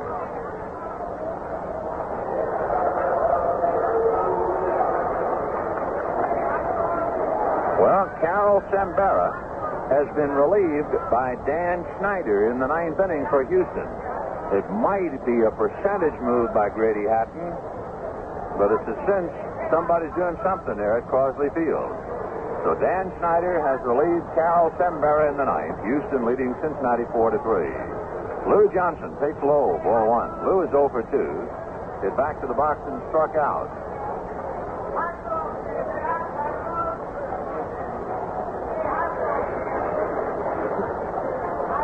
Bob Johnson has just hit a home run for the Mets in the 9th inning with the man aboard. The 1-0 pitch swung on and missed, 1-1. That makes it 10 home runs.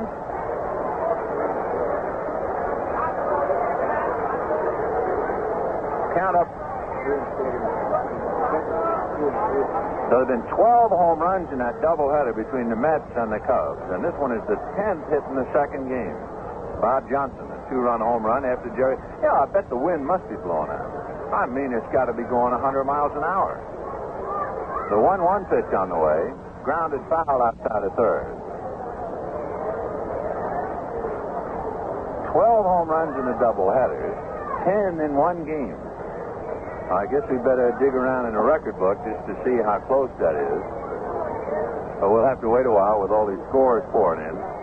In fact, if we can... get the book, we'll just thumb through it. 1-2 to Lou Johnson. 2 out, 2 on, 4th inning. 5-4 Cardinals. Jackson's pitch is half swing, strike 3. Pitch was outside. Johnson tried to hold up, couldn't do it. No runs, 2 hits, 2 left. At the end of 3.5 innings, 5-4 St. Louis. Well, friends, you've heard Union Oil's Royal 76 gasoline described as powerful enough to make a difference. Let me explain that difference.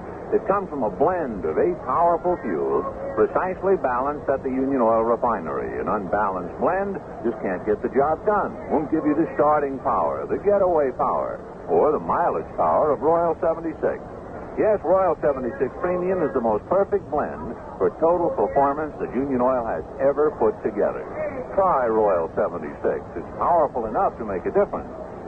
In case you missed the 76 Big Money Baseball winning answers earlier today, here they are again. Answer number 1 for $1, 296 feet. That's 296.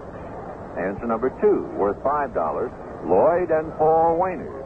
Lloyd and Paul Waynard for $5. And the big $1,000 answer, number 3, the New York Mets. The New York Mets. Well, get more Reuters cards from your participating Union Oil dealer and be sure to save them. They could win you cash at a later date, even if you didn't have a winning answer today. Here's another big winner in Union Oil's Big Money Baseball, $1,000 in cash to Miss Antonia Moed of Panorama City.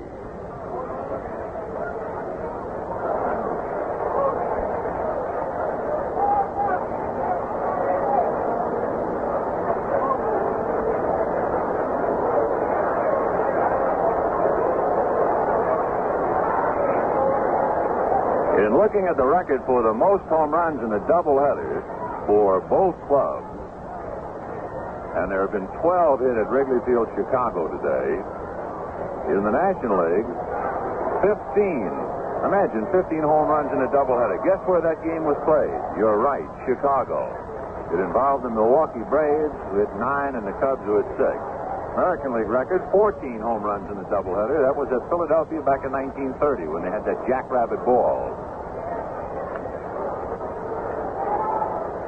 In fact, May of 1930, that would be Little Baker Bowl.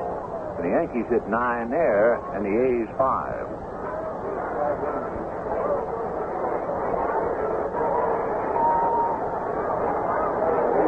Strike 1 pitch on the way is outside, 1-1.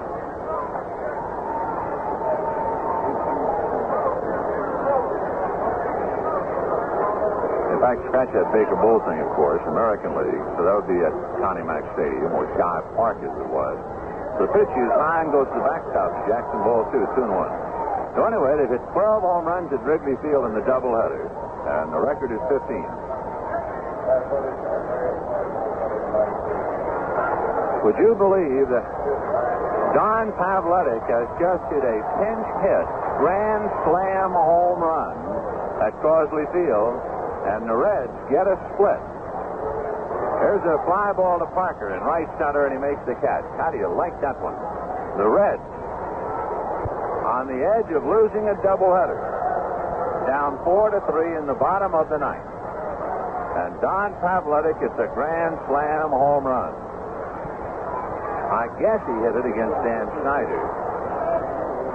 We don't have anything coming over the wire yet on it, but Jim Toomey, who was in close touch, said Pavletic hit it as a pinch hitter, a grand slammer, and the last pitcher we had heard pitching was Schneider, so we assumed that Dan served it up. Brock bunts to the right of the mound, but it's flagged by Sutton, who underhands to Fairley, and that's the second out. So, boy, we've had a lot going on today. Adolfo Phillips hitting 4 home runs in a doubleheader.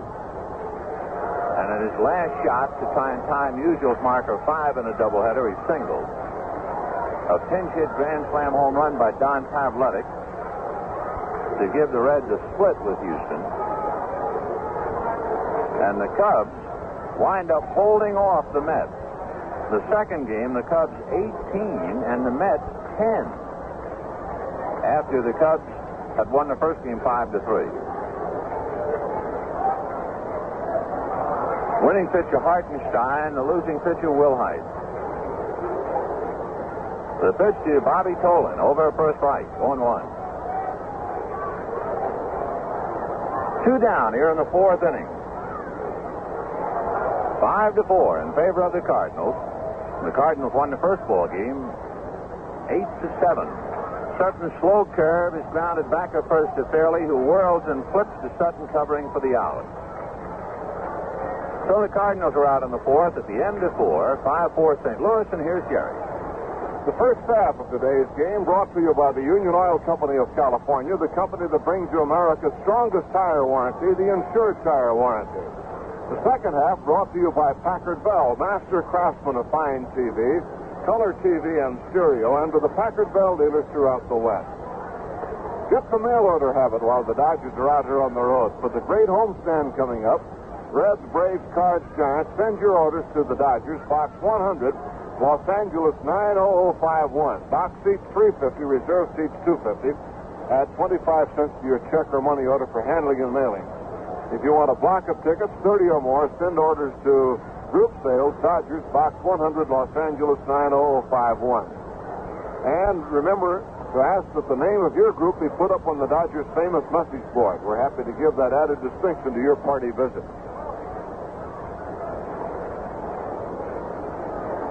5-4 in favor of the Cardinals as we go to play now in the fifth inning, second game of the doubleheader, and rapidly all the other games are winding up. Let's go right back to the action here, and here again is Vinny. All right, Jerry. For the Dodgers, down by 1, they'll have Jimmy Lefevre, Ron Fairley, and Jim Hickman. Lefevre hits a 3-run home run in the ninth inning to give the Dodgers a tie in the first game. But then Shannon's double got Maris home to give the Cardinals the victory. In the second game, Lefevre has fouled out and walked. So Jim 0 for 1, checked in against Alvin Jackson. Jackson standing in an archway of light out there on the mound. And the first pitch to Lefevre swung on and missed, 0-1.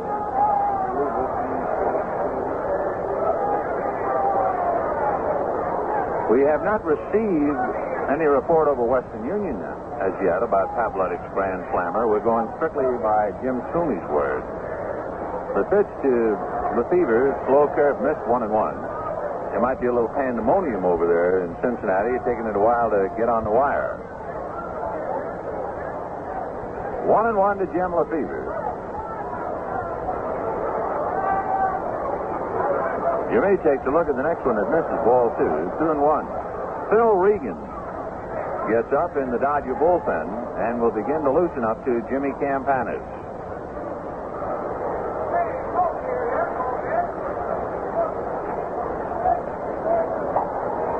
The next one is looped over the head of Maxwell and drops into center field for a base hit. Bobby Tolan gets it back in. The 7th Dodger hit. And the batter will be Ron Fairley.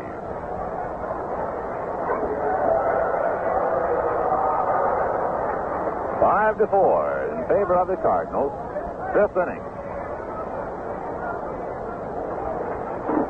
Fairley slides to center and pops to short.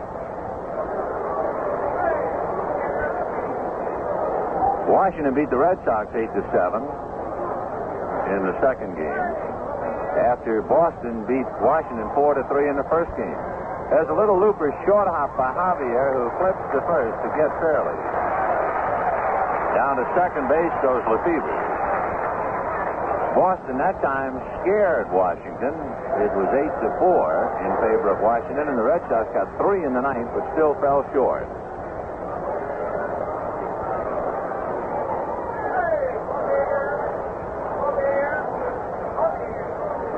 Jim Hickman aboard on an errand double coming up. Hickman, right-hand hitter, going in right field. Lefevre, the tying run at second base, waiting to be picked up with 1 out. Jackson on the rubber, set at the belt, and Alvin delivers, and it's swung on and missed, 0-1.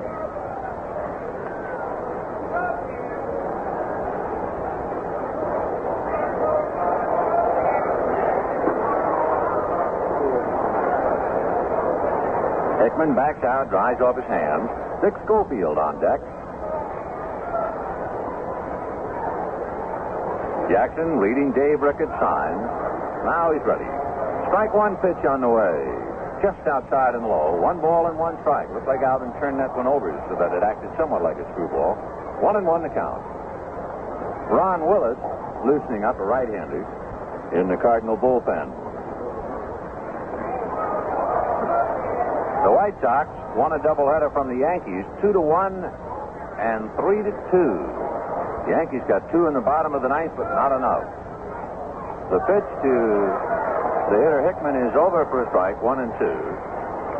The attendance for the doubleheader at New York with the Chicago White Sox, 63,373. 63,000.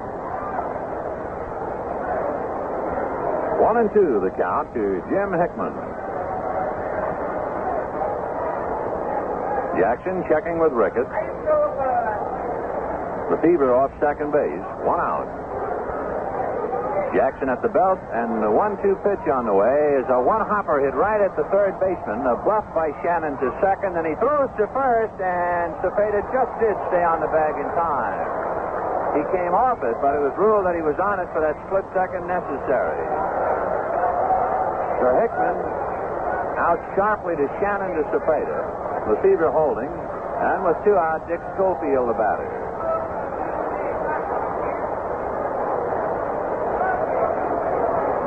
Schofield walked and grounded out 0 for 1. Well, we get the report from Cincinnati that the Reds scored 5 times in the bottom of the ninth to beat Houston 8-4. They haven't yet told us that Cavaletti hit a grand slammer. Crowd reacting. A fan sitting on the fence in center field, and plate umpire Sikori waved until the boy got back into the seat. The winning pitcher, Pappas. The losing pitcher, Sambera. But that's an important thing to leave out, a pinch hit grand slam home run. Okay, here is Schofield for a strike, 0-1. It's like Jimmy Fregosi. When we got a home run in the 9th inning to tie, and then they sent a correction. No, he hit it with 2 men on to win it. So Schofield at the plate. 2 out, 5th inning, 5-4 Cardinals. Dick has walked and grounded out, 0 for 1. Pitch curveball is lifted foul back of the plate and into the lower deck.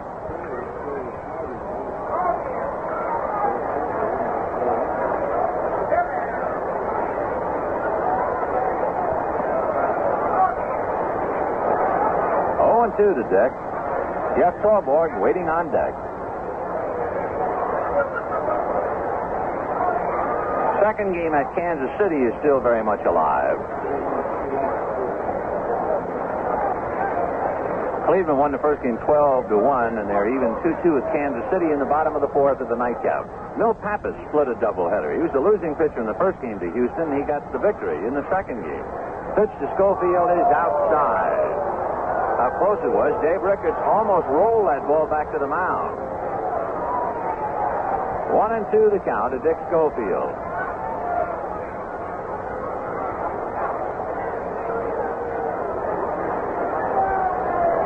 Dick going all the way at shortstop today.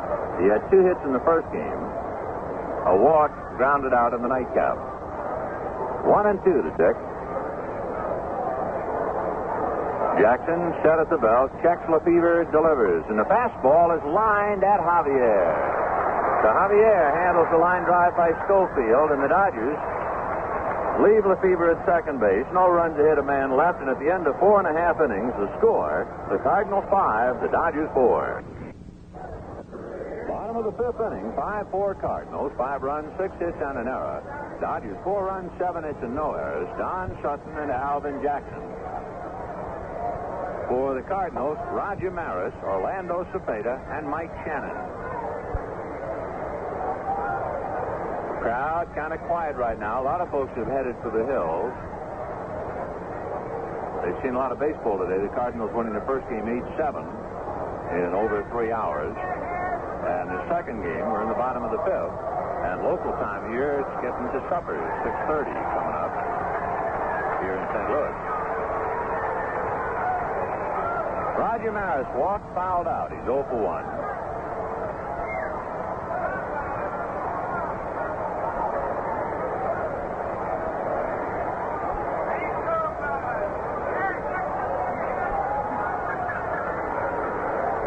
Don Sutton ready to go to work. Right-handed delivers. Maris takes a look, and the fastball is inside. Ball 1.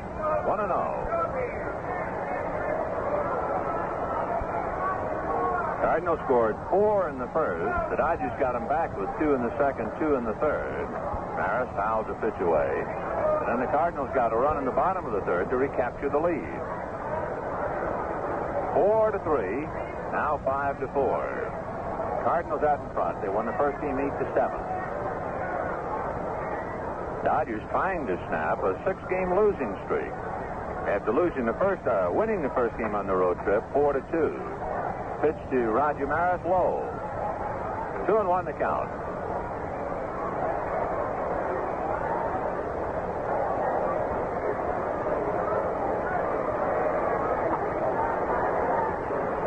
Sutton throws the rubber. Maris waiting.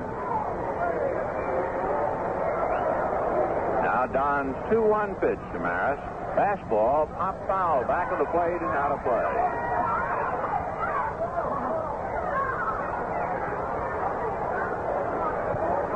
2-2 to Raj.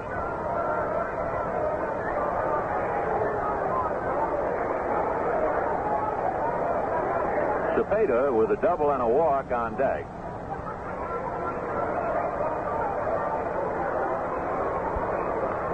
Sutton reading signs. Don rocks into his windup. And the 2-2 pitch. Fastball belted to right. Hooking, however, and going foul. Foul about 10 feet into the seats.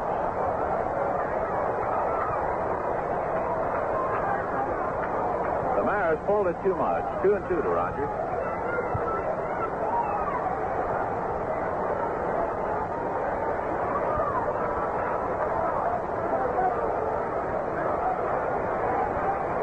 Sutton on the rubber, into his windup, 2-2 pitch. Fast one over, strike 3 call. So Maris caught-looking strikes out. We'll pause for station identification. This is the Los Angeles Dodgers Radio Network. Serving Arizona, this is KOY Phoenix, 529. The temperature 90 degrees, humidity 15%. That strikeout of Roger Maris by Don Sutton is Don's first strikeout of the day. And here is Cepeda, doubled and walked, 1 for 1. Sutton into his windup. Don to the plate, fastball off the outside corner, ball 1.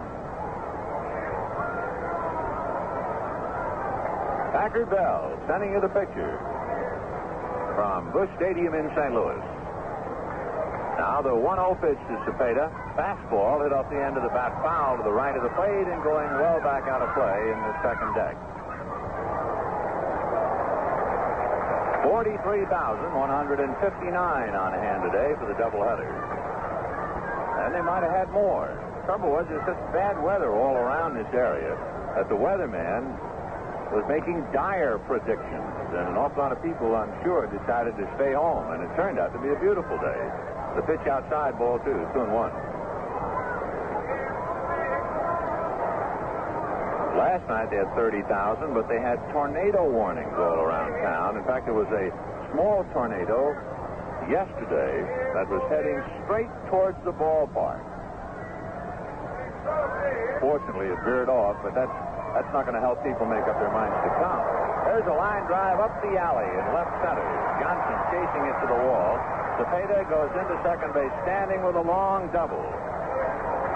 That's the third double for the Cardinals and the second double for Cepeda. And the batter will be Mike Shannon.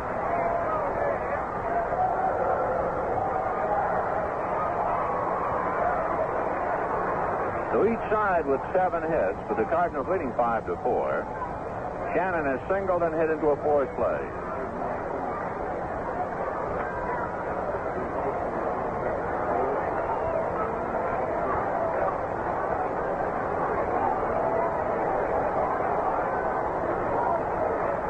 Mike Shannon, right-hand hitting third baseman, with Dave Ricketts, the switch-hitting catcher, on deck. Sutton comes to the plate. Fastball low and away. Ball 1. Don Sutton has 56 strikeouts in 87 innings. Last year, he struck out over 200.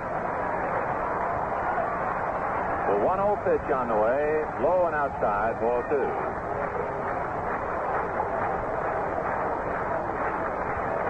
On with one strikeout today. He was in a lot of trouble in the first inning, gave up 4 runs, but the Dodger hitters got him back in the game. Then he surrendered a run in the third to break the tie. Now he's trying to stay close. He's due to bat second when the Dodgers hit in the 6th, and Phil Regan throwing back of him. Young Don ready, looks at second, the 2-0 pitch, fastball, line drive, base hit to left. Charging it is Johnson. Here comes Cepeda. Here's Lou's throw to the plate, cut off by Lefebvre, and they've got Shannon hung up. Lefebvre to Fairley, Fairley to Hunt, Hunt chasing him back to Fairley, and Fairley tags him out. However, the run is long home, and it is 6-4 Cardinals. And for Shannon, his second hit and his second RBI. If you are keeping score, the rundown play went 7-5 to 3 to 4 to 3. 7-5, 3-4-3. All right, 2 down. And the batter, Dave Ricketts, who hit into a double play and doubled. He's 1 for 2. Switch hitter batting left-handed. Cardinals 6, Dodgers 4 in the 5th inning. Dick Egan joins Phil Regan. So the firm of Egan and Regan open for business down there in the Dodger bullpen. And the pitch to Dave Ricketts, down and away, ball 1.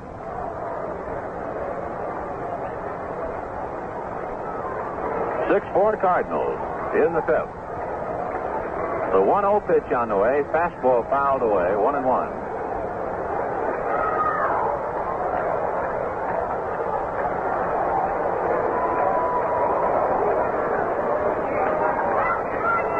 Jeff Torborg, on that last swing by Ricketts, shaken up on the foul tip, stuffed that right hand in his pocket to try and forget it. 1-1 to count. The Reds winning a big second game. They were on the ropes, but they beat the Astros to get a split.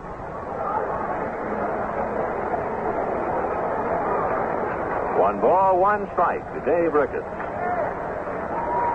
Sutton into his windup. 1-1 pitch is on the outside corner for a strike, and Ricketts, angry, backs out of there.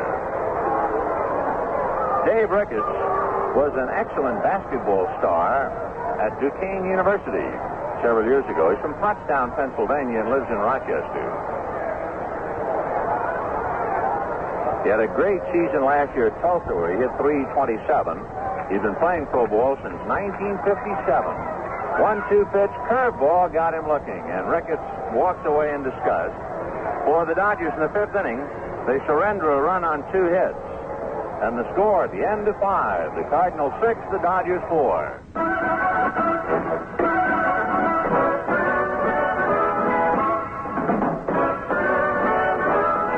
Say, you know how the catcher signals for the pitch he wants? Well, that's the way Packard Bell remote control works. Give your Packard Bell color TV the signal, and it comes right back with the picture you want. Turn the set on and off, change channels, adjust the volume, even tune the color. All from your favorite chair. The nicest part is you don't have to buy remote control when you buy the set. You can add it anytime. Packard Bell calls it remote control ready. Say you buy a color TV and later on you want remote. If you bought a remote control ready set, controls can be added in your home in just a few minutes, but only with Packard Bell. So stop in and see remote control ready color TV at your Packard Bell dealer. Just give him the signal. He'll give you the picture. You can tell it's a Packard Bell. It's remote control ready.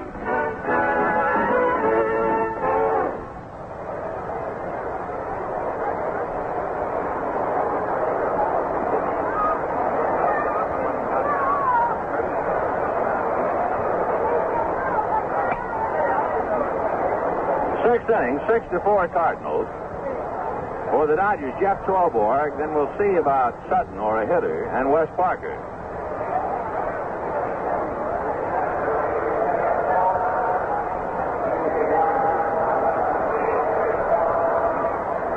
Jeff Torborg, single to left and grounded to third. So Torborg 1 for 2. Down in the Dodger bullpen, Ron Pernoski loosening up. Pernoski worked an inning and 2/3 of the first game.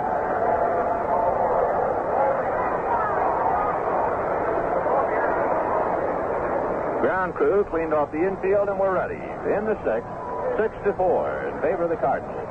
Jackson ready to pitch to Torborg. Foul back to the screen, 0-1.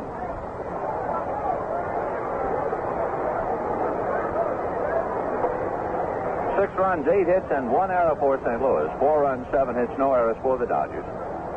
In the sixth, Ricketts in a crouch back of the plate, flashing out his signs. Torborg backed out. Now Jeff up at the plate again. Strike one pitch on the way. Fastball outside. 1-1.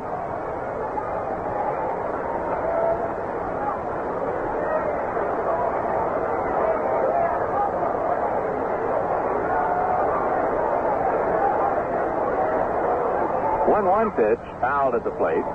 1-2 to Jeff.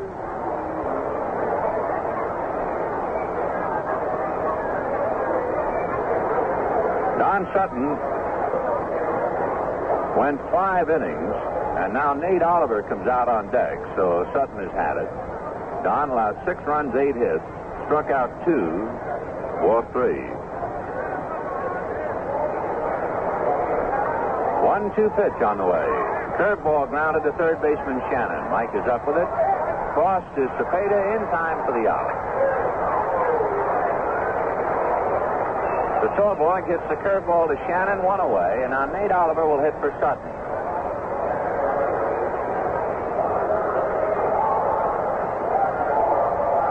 The Dodgers in the first ball game used Lou Johnson as a pinch hitter. He lined out. Jim Hickman as a pinch hitter. He flied to right. Al Ferrara and Bob Daly, and they both struck out. To see how the first pinch hitter used in the second game does, Nate Oliver. Ollie hitting .391. Jackson delivers, and the fastball over at the knees for a strike. 0-1.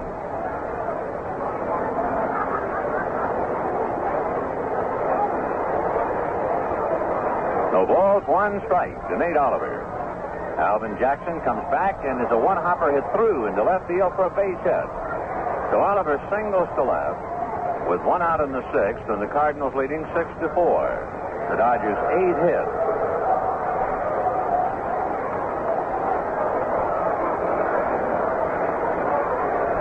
Wes Parker hit back to the box, lined out to first base, and singled to center. Wes 1 for 3.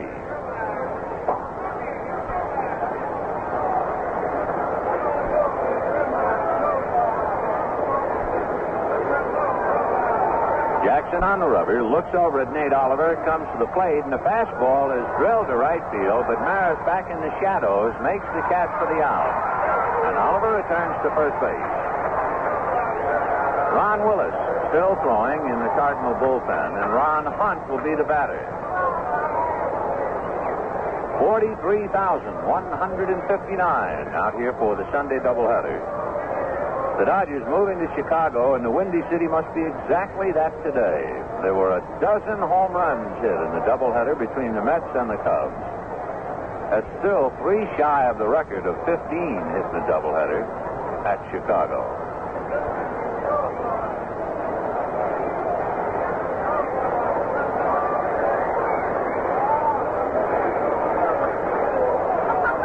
Jackson looks over at first. Now Alvin delivers, and the fastball is hit to left field and deep. Back goes Brock, away back on the track. This one high off the wall. Retrieved by Tolan. Here is Oliver coming to the plate. Maxville's throw is not in time on a long double by Hunt, and he missed by a couple of feet at tying up the game. Hunt hit the wall 386 feet away. If he had pulled it a little more, he's even. And Billy Muffet going out, and it looks like that's going to be all for Alvin Jackson. Right-hand Lou Johnson coming up, and right-hand pitcher Ron Willis in the bullpen. So Ron Hunt booms a double off the left field fence. 9 hits and 5 runs off Alvin Jackson. For Ron Hunt, his 3rd hit of the second game and 5 hits in the doubleheader. And Ron Willis coming in for Alvin Jackson.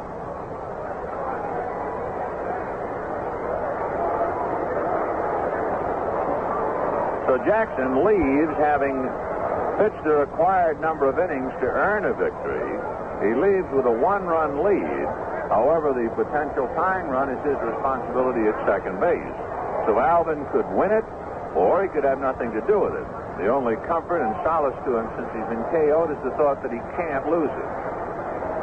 So Ron Willis will pick up for Alvin Jackson, and the Christmas boy slowly comes off the field.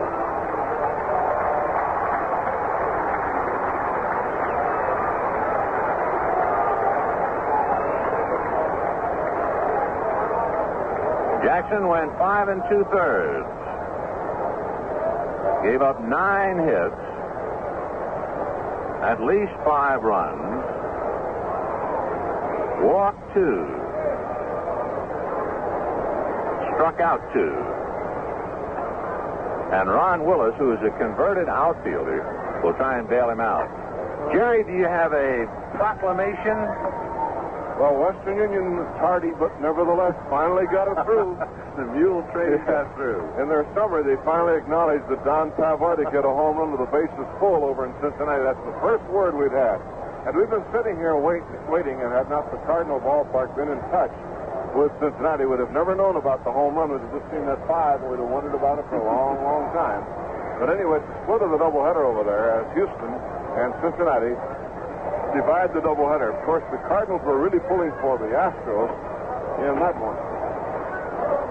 In the National League other action, Chicago won a doubleheader from New York 5-3 and 18-10, and the Giants were beaten by Atlanta 4-3 in 10 innings. Philadelphia pounded Pittsburgh 14-1. American League, the White Sox won a doubleheader from the Yankees. Boston and Washington split a doubleheader.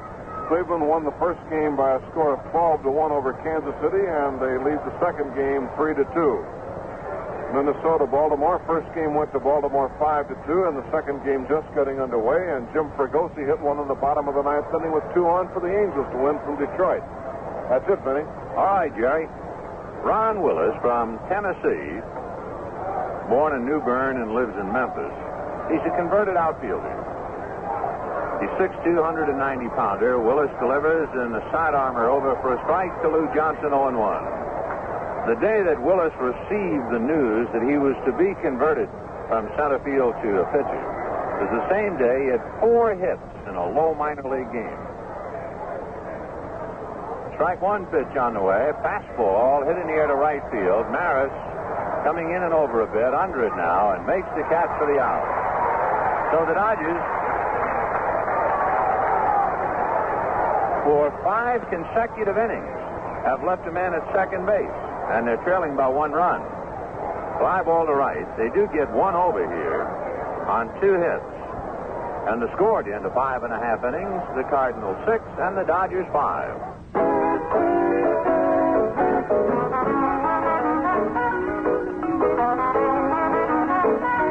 Have you ever tried to explain baseball to someone who doesn't know anything about it? Somehow, somewhere, between the number of players on a team and an explanation of the infield fly rule, the excitement gets lost. Well, the same thing can happen when I talk about Packard Bell products. Like baseball, there's a lot of excitement in Packard Bell products. Take a Packard Bell stereo console. I can tell you about the 100% solid-state tuners and amplifiers, tell you there's a minimum of 6 speakers, talk about the garage turntables, and, of course, the hand-finished Packard Bell cabinets. But that doesn't get us to first base on the exciting features of Packard Bell stereo consoles. Whether it's baseball or Packard Bell stereo, you have to be there at your Packard Bell dealer. That way, none of the excitement is lost. You can tell it's a Packard Bell by the sound, pure and simple.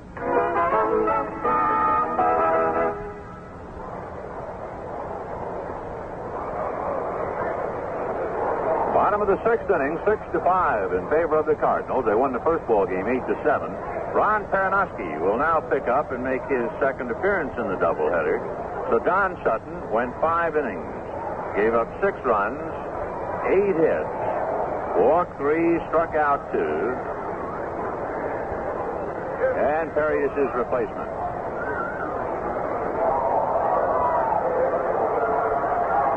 Perinoski worked an inning and 2/3 in the first game and gave up 2 runs. Errors back of him hurt him. But the losing pitcher in the first game was Bob Miller. who was racked up for 2 singles and a double in the 9th inning.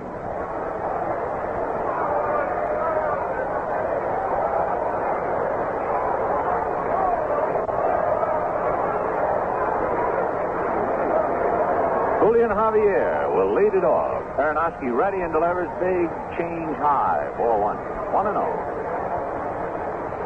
Javier, Maxville, and the pitcher Ron Willis. Jim Lefebvre up even with the bag at third.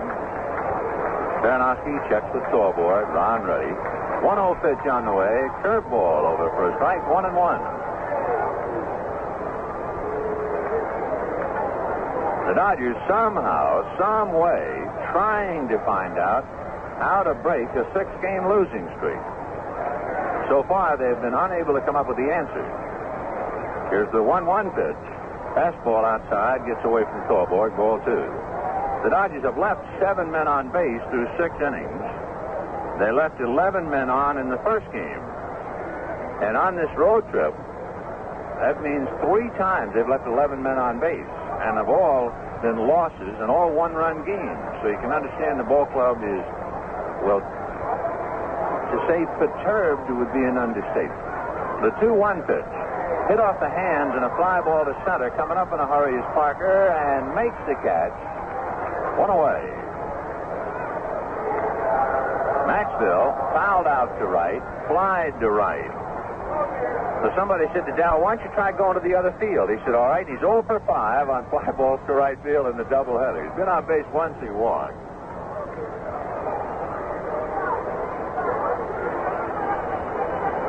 Of course, he's not a strong enough man to be considered a real pull hitter anyway. Aronofsky delivers fastball outside, ball 1. So he's got to hit the outside pitch to right. He weighs about 150 pounds. Here's the 1-0 pitch to Dow. Fastball hit to right center for a change, and Parker is there to catch it for the out. So Maxville keeps going the other way for out. And 2 down, Ron Willis, the ex-outfielder, coming up.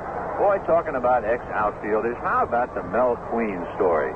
That's enough to make a picture. Gee whiz. Boy who just started to learn how to pitch, and he's 7-1 with the league-leading Cincinnati Reds. Mel Queen. The pitch to Willis high, ball 1.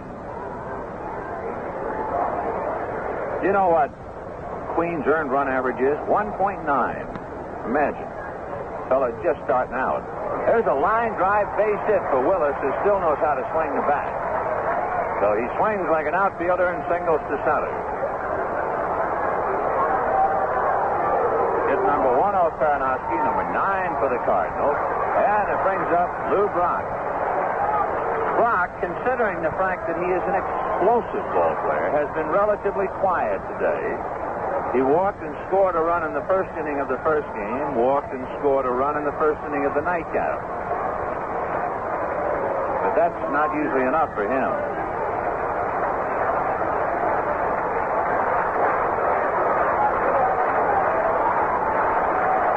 Aronofsky delivers. Brock takes high. Ball 1, 1-0. 2 out, 6th inning, 6-5 Cardinals. We're in another one of those ball games. This has been a wild road trip. Aronofsky back to the plate, and the curve is on the outside corner for a strike. 1-1. Even last night's game, which in the history books reads 5-2, but that was a 1-run ball game. It was 2-2 in the 11th, and one swing changed it. We've had nothing but exciting games. Not only one really bad game. That was when the Braves ripped one up in pieces, 13-5. 1-1 pitch. Brock hits a high fly ball to right field and deep. Back goes Hickman on the track to the wall and makes the catch for the out. It's 3:30 down the line. He hit it about 3:28, and a breeze coming in off the river at this hour, 10 minutes to 7, appeared to cut that thing down. No runs, 1 hit, a man left, and at the end of 6, 6-5, St. Louis.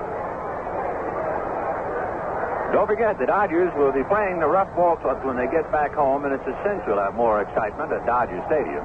Opening up with the Cincinnati Reds. They're in town Friday night, June 16th. Ladies' night, Saturday, June 17th. Father's Day, June 18th, Sunday. After the Reds, Monday night, the Braves. Walter Alston night, staged by the Westwood Shrine. Also a 7 o'clock game with Atlanta, June the 20th. Same sort of schedule, a night game followed by a 7 p.m. game with the Cardinals, June 21st, 22nd. And wrapping it up, Friday night the 23rd, Ladies' Day, Saturday the 24th, and Sunday afternoon 25th with the Giants. So tickets for all these games are on sale. We'll read off the scores again for you. In a doubleheader, the Cubs swept 5-3 and 18-10 over the Mets with a dozen home runs hit in it. Atlanta beat the Giants 4-3 in 10 innings. Philadelphia over Pittsburgh 14-1. Cincinnati and Houston split. Houston 7-4, Cincinnati 8-4 on a pinch hit grand slam home run by Don Pavletti. American League, Washington and Boston split. Boston 4-3, Washington 8-7. California on a 3-run home run by Jimmy Fregosi beat Detroit 6-4. Cleveland beat Kansas City 12-1. Cleveland leads 3-2 in the 7th of the nightcap. The White Sox swept from the Yankees before 63,000 at Yankee Stadium 2-1 and 3-2. And Baltimore beat Minnesota 5-2 in the first game, lead 1-0 in the bottom of the second of the nightcap. 7th inning, 6-5 Cardinals. For Packard Bell, more play-by-play. Here's Jerry Doggett. All right, Vinny, and Jimmy Lefebvre at bat. Single, walk, fouled out, and the pitch is inside and low. Ball one. 1 ball, no strike.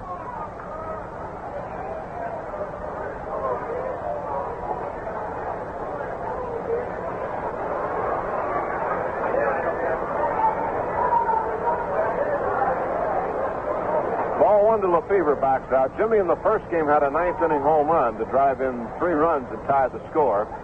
Willis delivers a swing and a foul back over the backstop, and it's 1-1. Ron Willis trying to save it for Alvin Jackson. Willis has been in 22 ball games now, and he has won 1 and lost 2. Earned run average is 6. Now the pitch on the way. Taken over for a strike. And it is 1-2 to Lefebvre. Ron Fairley on deck. The breeze blowing in from right field makes it a little harder to hit one out of here to the right side. Pitch outside, ball 2, 2-2. The Dodgers have been catching up all day. They got even once, 4-4 in the top of the third, but Sutton couldn't hold on. And the Cardinals went out to a 6-4 lead. The Dodgers got one back in the 6th inning. And the pitch to Lefebvre's outside, ball 3, and now he has a 3-2 count as we play in the 7th inning. Been a long day. Doubleheader here in St. Louis. Now the 3-2 pitch. Lined at Cepeda, scoops it up and trots to the bag. Boy, that was a hot one. And Cepeda dug it out on one short hop. So Lefebvre whistled one to first. Caught on one bounce by Cepeda. 1 out, and here's Fairley. He's 0 for 3. This game had 2 hits in the first game. Cardinals won the first game 8-7. They lead this game 6-5. Every game has been close. There's a swing and a miss at a breaking pitch. Strike 1. Jim Hickman comes out on deck, and Dick Schofield to follow. 1 strike count, 1 out in the 7th inning, and Willis delivers. Ground ball to the left side. At shortstop, Maxwell up. Throw is in. 7th inning. Here's the pitch on the way. Curveball is too high for ball. 1-1. Packard Bell sending it to you from St. Louis. Off day tomorrow. The Dodgers are certainly going to need it after a long night last night and a doubleheader today. Cardinals go to Pittsburgh tonight. They have to play tomorrow. Here's the pitch for a strike. 1-2 to Hickman. So the Cardinals going into Pittsburgh. Both teams leave St. Louis right after the game. Here's the pitch on the way. Strike 3 called on a slider on the outside corner, and Hickman called out on strikes to retire the side. So Willis gets him out 1-2-3 in the 7th inning, and the score at the end of 6.5 innings of play, Cardinals 6 and the Dodgers 5.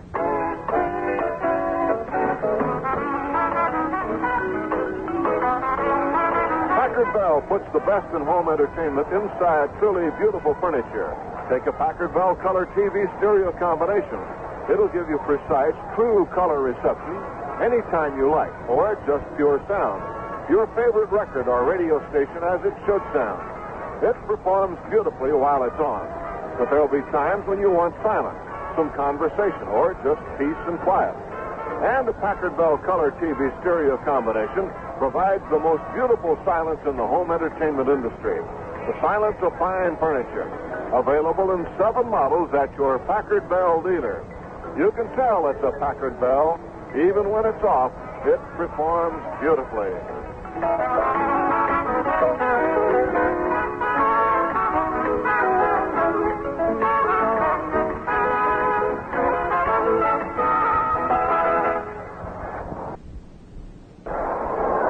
Last half of the 7th inning, a lot of folks have gone home at St. Louis now. The Cardinals out in front 6-5. And they've been here quite a while. Of course, the game started at 1:15, which is nearly 6 hours ago, but most of the folks were here an hour before the game, so they've had a long day at the ballpark. So we have, out of a total of 43,000 on hand, at least half of them still remaining.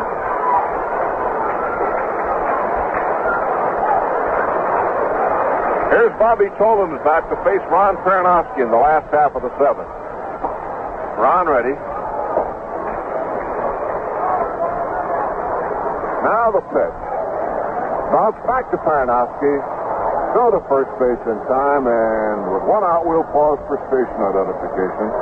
This is the Los Angeles Dodgers Radio Network. This is KOY Phoenix.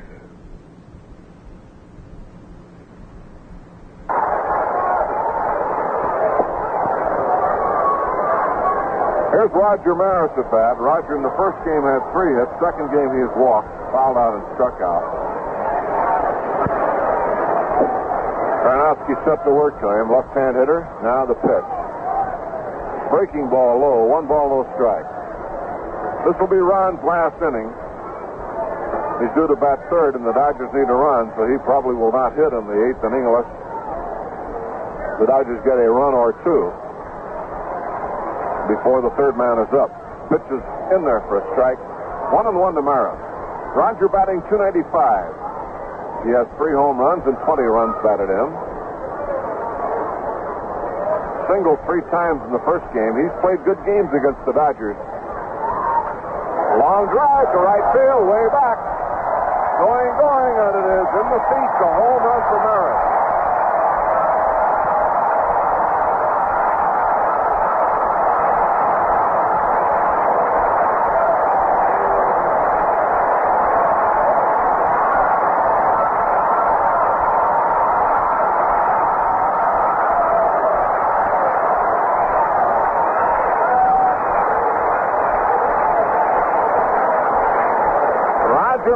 Swinging left-handed against the left-hander Ron Peranowski, hits it in the seats in right field, and it is 7-5 the Cardinals lead, and Peranowski now has yielded his second home run.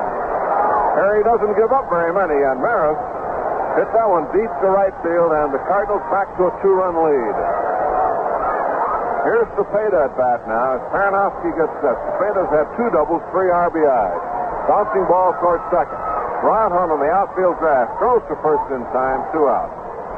So Maris gets his 4th hit of the doubleheader, and this one was a big one. Puts the Cardinals back to a 2-run margin, and in a ball game like that could be a very big run. He takes the butt away from the Dodgers when they come up in the 8th inning. So Maris strokes one into the seats in right field, his 4th as a Cardinal.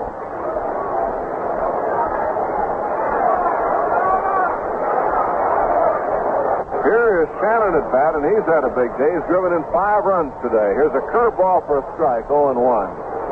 Mike Shannon, the third baseman. Last half of the 7th inning, 7-5 in favor of the Cardinals. Time for a sweep of the series now over the Dodgers. Fastball is low. 1 ball, 1 strike to Shannon. Home run by Maris. Gives the Cardinals a 2-run lead. They led 4-0. The Dodgers caught up, fell behind 6-4, caught up to 6-5, and now back to 7-5. Fastball low, 2-1.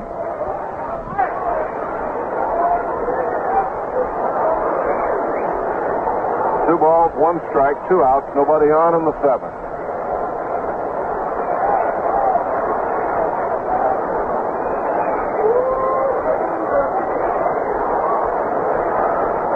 Here's the pitch on the way. Too high, ball 3, 3-1.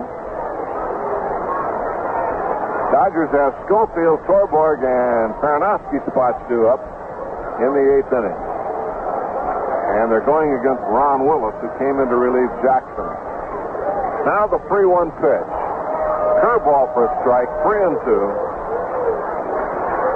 Full count to Shannon. He's had 2 hits this game, 3 hits in the first game, and 5 runs batted in the doubleheader. Playing third base. Pop foul out of play.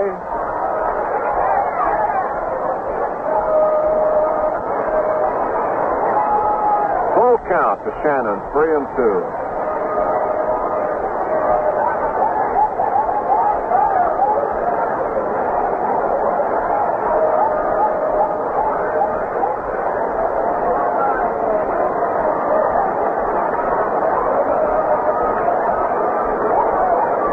Three balls, 2 strikes with 2 men out.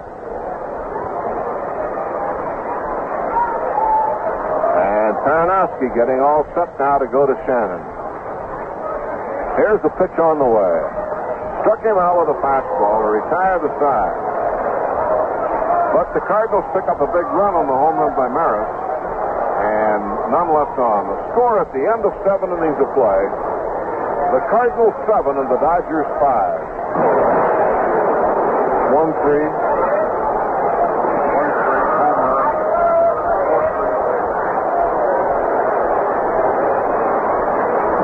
Okay, the 8th inning, and the Cardinals lead 7-5. Back to action. Here again is Vin Scully. Vinny? All right, Jerry. Dick Schofield will lead it off. He'll be followed by Jeff Torborg. At least he's due to be followed by Torborg, but I see Roseboro going over to the bat rack and putting on a helmet. And then after Torborg comes Paranowski's spot. Ground ball to the hole on the right side. Javier plugs it up and throws him out. 1 away. Schofield, ground ball to Javier. Now Johnny Roseboro coming out of the Dodger dugout to hit for Jeff Torborg. 7-5. Cardinals trying to sweep.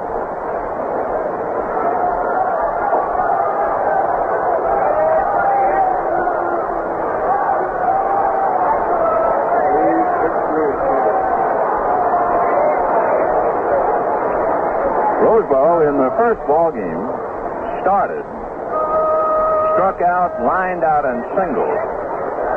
So he's 1 for 3 today. John coming up to the plate, hitting .284. 1 out in the 8th inning. 7-5, St. Louis. Roseboro swings a slicing fly ball to left field. Brock from sunlight to shadow, and there to make the catch for the out.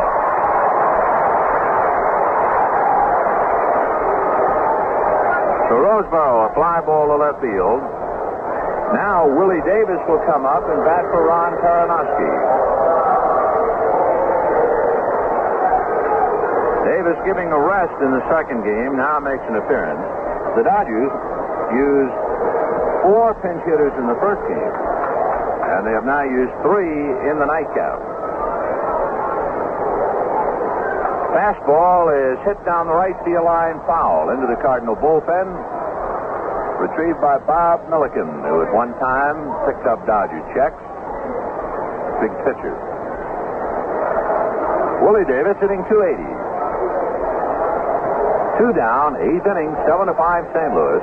Ron Willis kicks in the right-handed, delivers, and Willie strokes it right through Cepeda's leg. Over to get it is Maris, and Willie holds on. It will go as a base hit.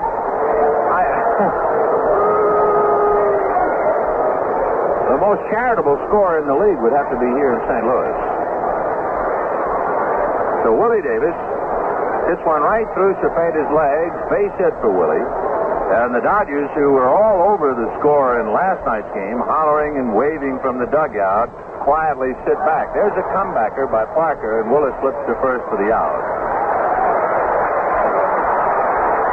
So for the Dodgers in the 8th inning, no runs, 1 hit, a man left.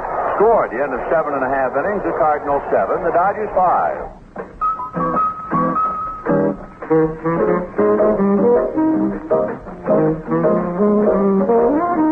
If a baseball manager doesn't make the right adjustments during a game, he's in trouble. He's got to know when to use a pinch hitter, when to use the hit and run. His adjustments keep the team fine-tuned, playing its best. The same thing holds true with TV sets. If a TV set can't adjust itself to give the very best picture, you're in trouble. That's one of the nice things about Packard Bell TV. It adjusts itself automatically. Take set and forget fine-tuning, for example. With other sets, you have to fine-tune every time you change channels. With Packard Bell TV, all you do is fine-tune each channel once. From then on, every time you change channels, it fine-tunes itself. And you can get it with both black and white and color sets. Stop in and see Set and Forget Fine-Tuning at your Packard Bell dealer. You can tell it's a Packard Bell. It never forgets.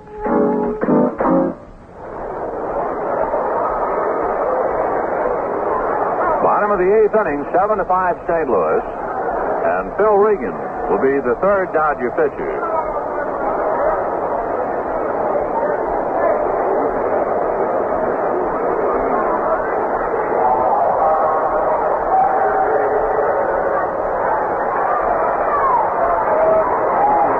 Dave Ricketts will be coming out, switch-hitting catcher, batting left-handed. And Phil Regan tuning up with Johnny Roseboro.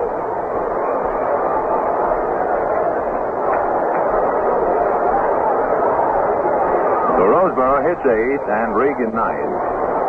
Regan did not pitch in the first game. Phil in the second game comes in with a record of 2-3. Making his 23rd appearance. 7 runs, 10 hits, and an error for the Cardinals. 5 runs, 10 hits, no errors for the Dodgers. In the bottom of the 8th, curveball hit off the hands and rolled up the middle for a base hit. So Dave Ricketts comes up with his second hit. He's 2 for 4. And the batter will be Julian Javier.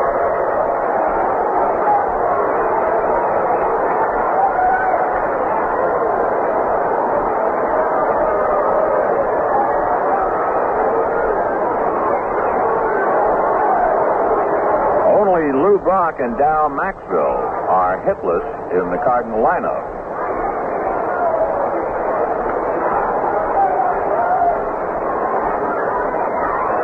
Regan at the bell. Phil delivers and a bunt foul up along first, 0-1. The Cardinals, who saw the Dodgers get off the floor and score 4 times in the 9th inning of the first game to tie, are not going to take anything for granted here in the second game, leading by 2. So they had Javier trying to sacrifice.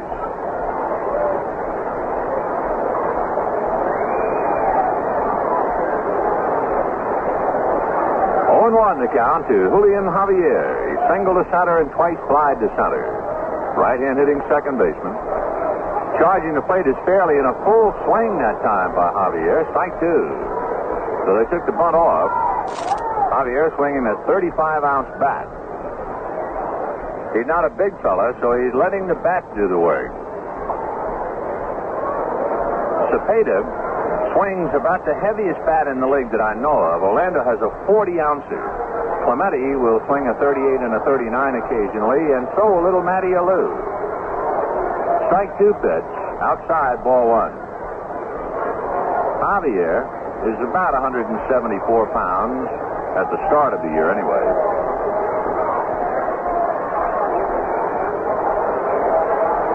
1-2 to Julian. Ricketts at first base. And the sinker outside. Ball 2. 2-2.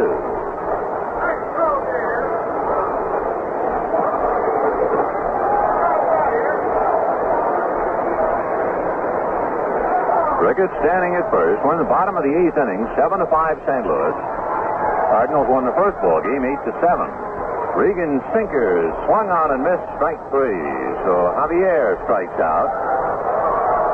And the batter will be Dow Maxwell.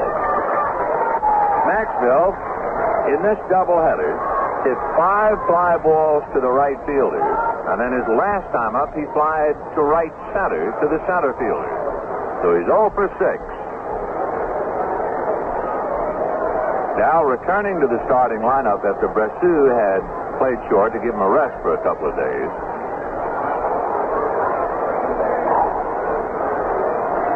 If you're not keeping score, when the Dodgers come up in the ninth, they have Ron Hunt, Lou Johnson, and Jim Lefevre. Regan's fastball fouled away out of play off to the left, rattling around in the booth next to us, and the count 0-1.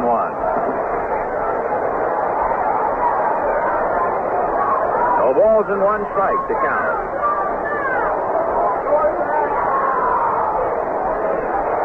Regan, 2 stretch, another look over at first, and he decides to go over there to drive Ricketts back. 1 out, bottom of the 8th, 7-5 St. Louis. They've rolled a natural, 7-11. Fastball is popped in the air on the right side, fairly at the bag, now into foul ground, makes the catch. So Maxwell always going that way today, and to no avail.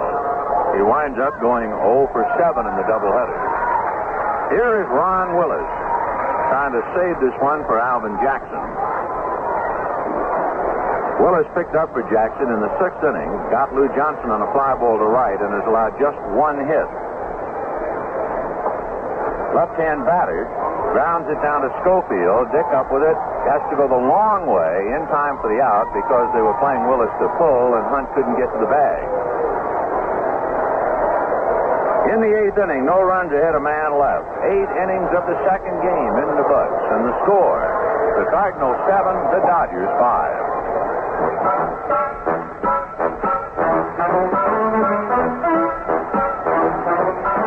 Well, friends, you know the phrase prices slightly higher west of the Rockies? Well, it tells you the product is made in the east and has to be shipped cross country.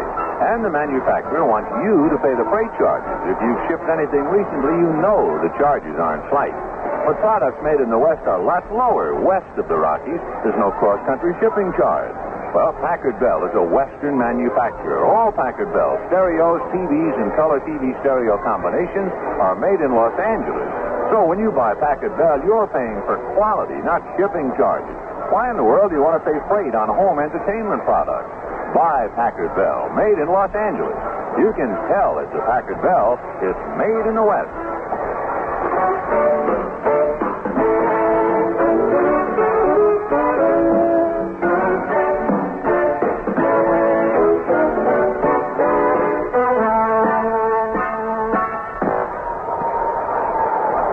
Inning, 7-5 in favor of St. Louis.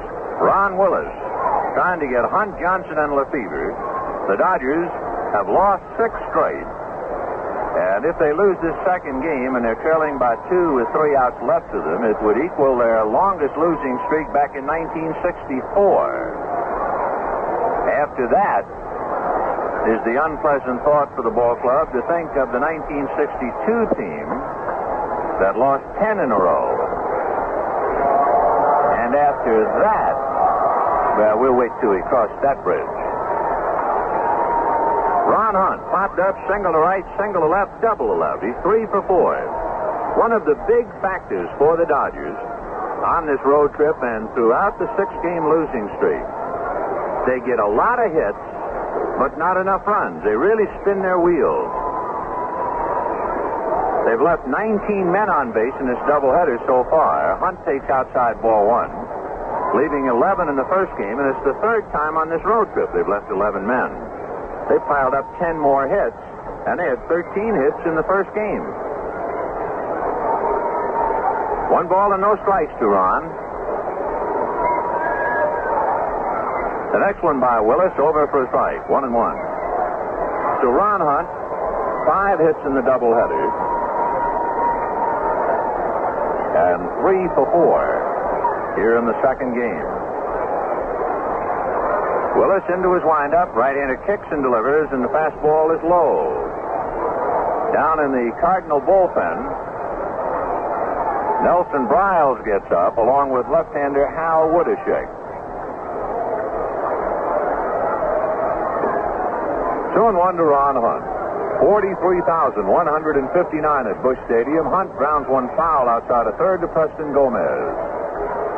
2-2. The Dodgers off tomorrow and then open up a 3-game series in Chicago. And the pitching staff, of course, praying that the wind will not be blowing like it must have been blowing there today.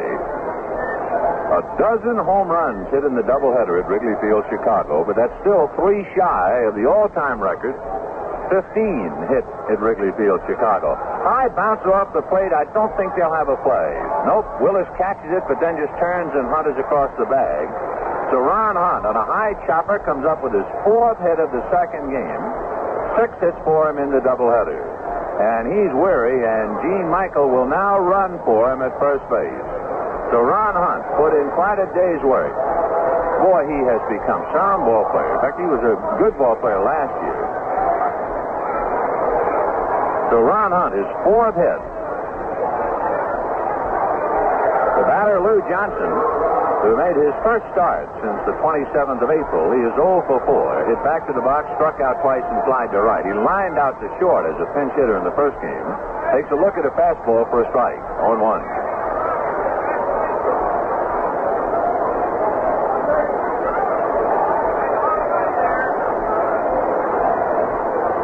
Ball's 1 strike to Sweet Lou. Willis fastball over again. 0-2. Johnson, being brought along slowly, made a couple of 2 pinch hit appearances in Atlanta. One of the 2 a home run. Then pinch hit in the first game and lined out. And now started in the nightcap. Curve outside. Ricketts down on his knees and skidding as he gloved it. 1-2 to Lou.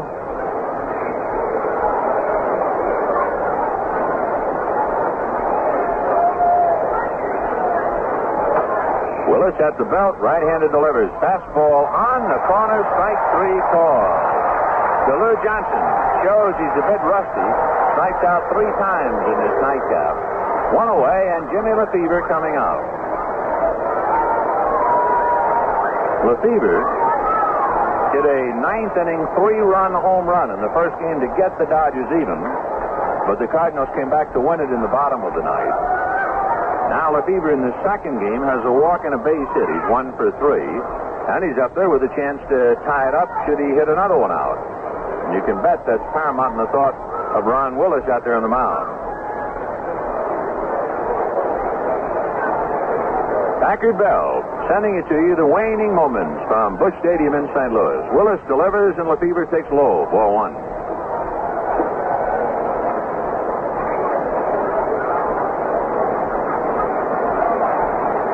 Gene Michael inching off the bag. Willis set at the belt, and the 1-0 pitch is fouled away.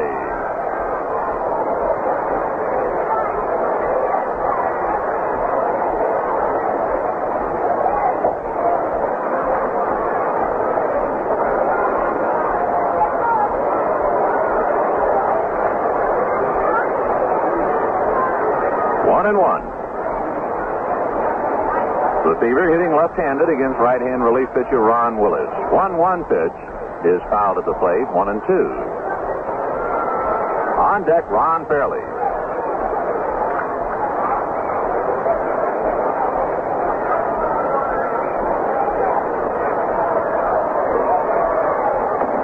Now, catcher Dave Ricketts comes over to get a towel to dry off his face. Dave wears glasses, and no doubt with the mask on over the glasses, the perspiration running down over the lenses, and he had to get a towel to clear the vision. Okay. 1-2, the count of Jim Lefebvre. Willis delivers. Jimmy swings. Ground ball slowly to Cepeda. His only play at the bag, and down to second base goes pinch runner Gene Michael. So the Dodgers have 1 out left to them, and Ron Fairley at the plate.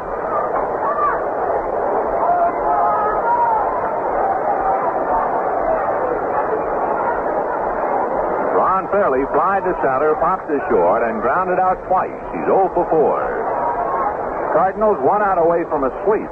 The Cardinals would then pick up a game on the Reds, who split, and the Birds would then be 2.5 out of first place. So here's Fairley waiting. Willis at the belt, looks back at Michael at second, and the pitch outside to Ron. Ball 1, 1-0.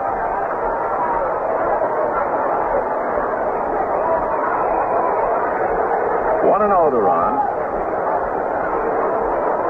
Now Willis back and fairly takes the fastball on the corner for a strike. 1-1. I'll tell you why the crowd is applauding. There is a huge man, very heavy, and he decided he would stretch out under a row of seats and take a nap. And at first, I think people were worried about his welfare and well-being. They pitched to fairly outside ball two. And everyone was relieved to find out he was only taking a nap. But he's a big man, and when he got up, he was wobbly. So with an usher on each side of him, they have helped him onto his feet and back outside. The 2-1 pitch barely takes outside ball three, 3-1. Yeah, I guess it was a pretty long day for him. 3-1 to Ron Fairley. 2 out, 9th inning, 7-5 Cardinals.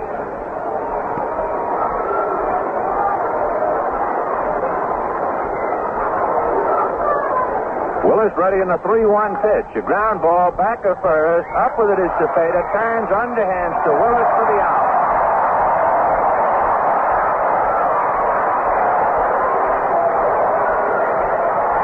So the Cardinals sweep a doubleheader and sweep the series, and the Cardinals have now won 5 straight, and the Dodgers have now lost 7 straight.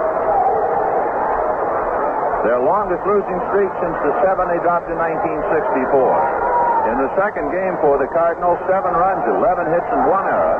For the Dodgers, 5 runs, 11 hits, and no errors, with Jackson the winner relieved by Willis and Sutton the loser. The Dodgers in the second game leave 9, so they lost 8-7, 7-5, and in the doubleheader left 20 men on base. And so that does it from the doubleheader point. A sweep for the Cardinals, 8-7 and 7-5.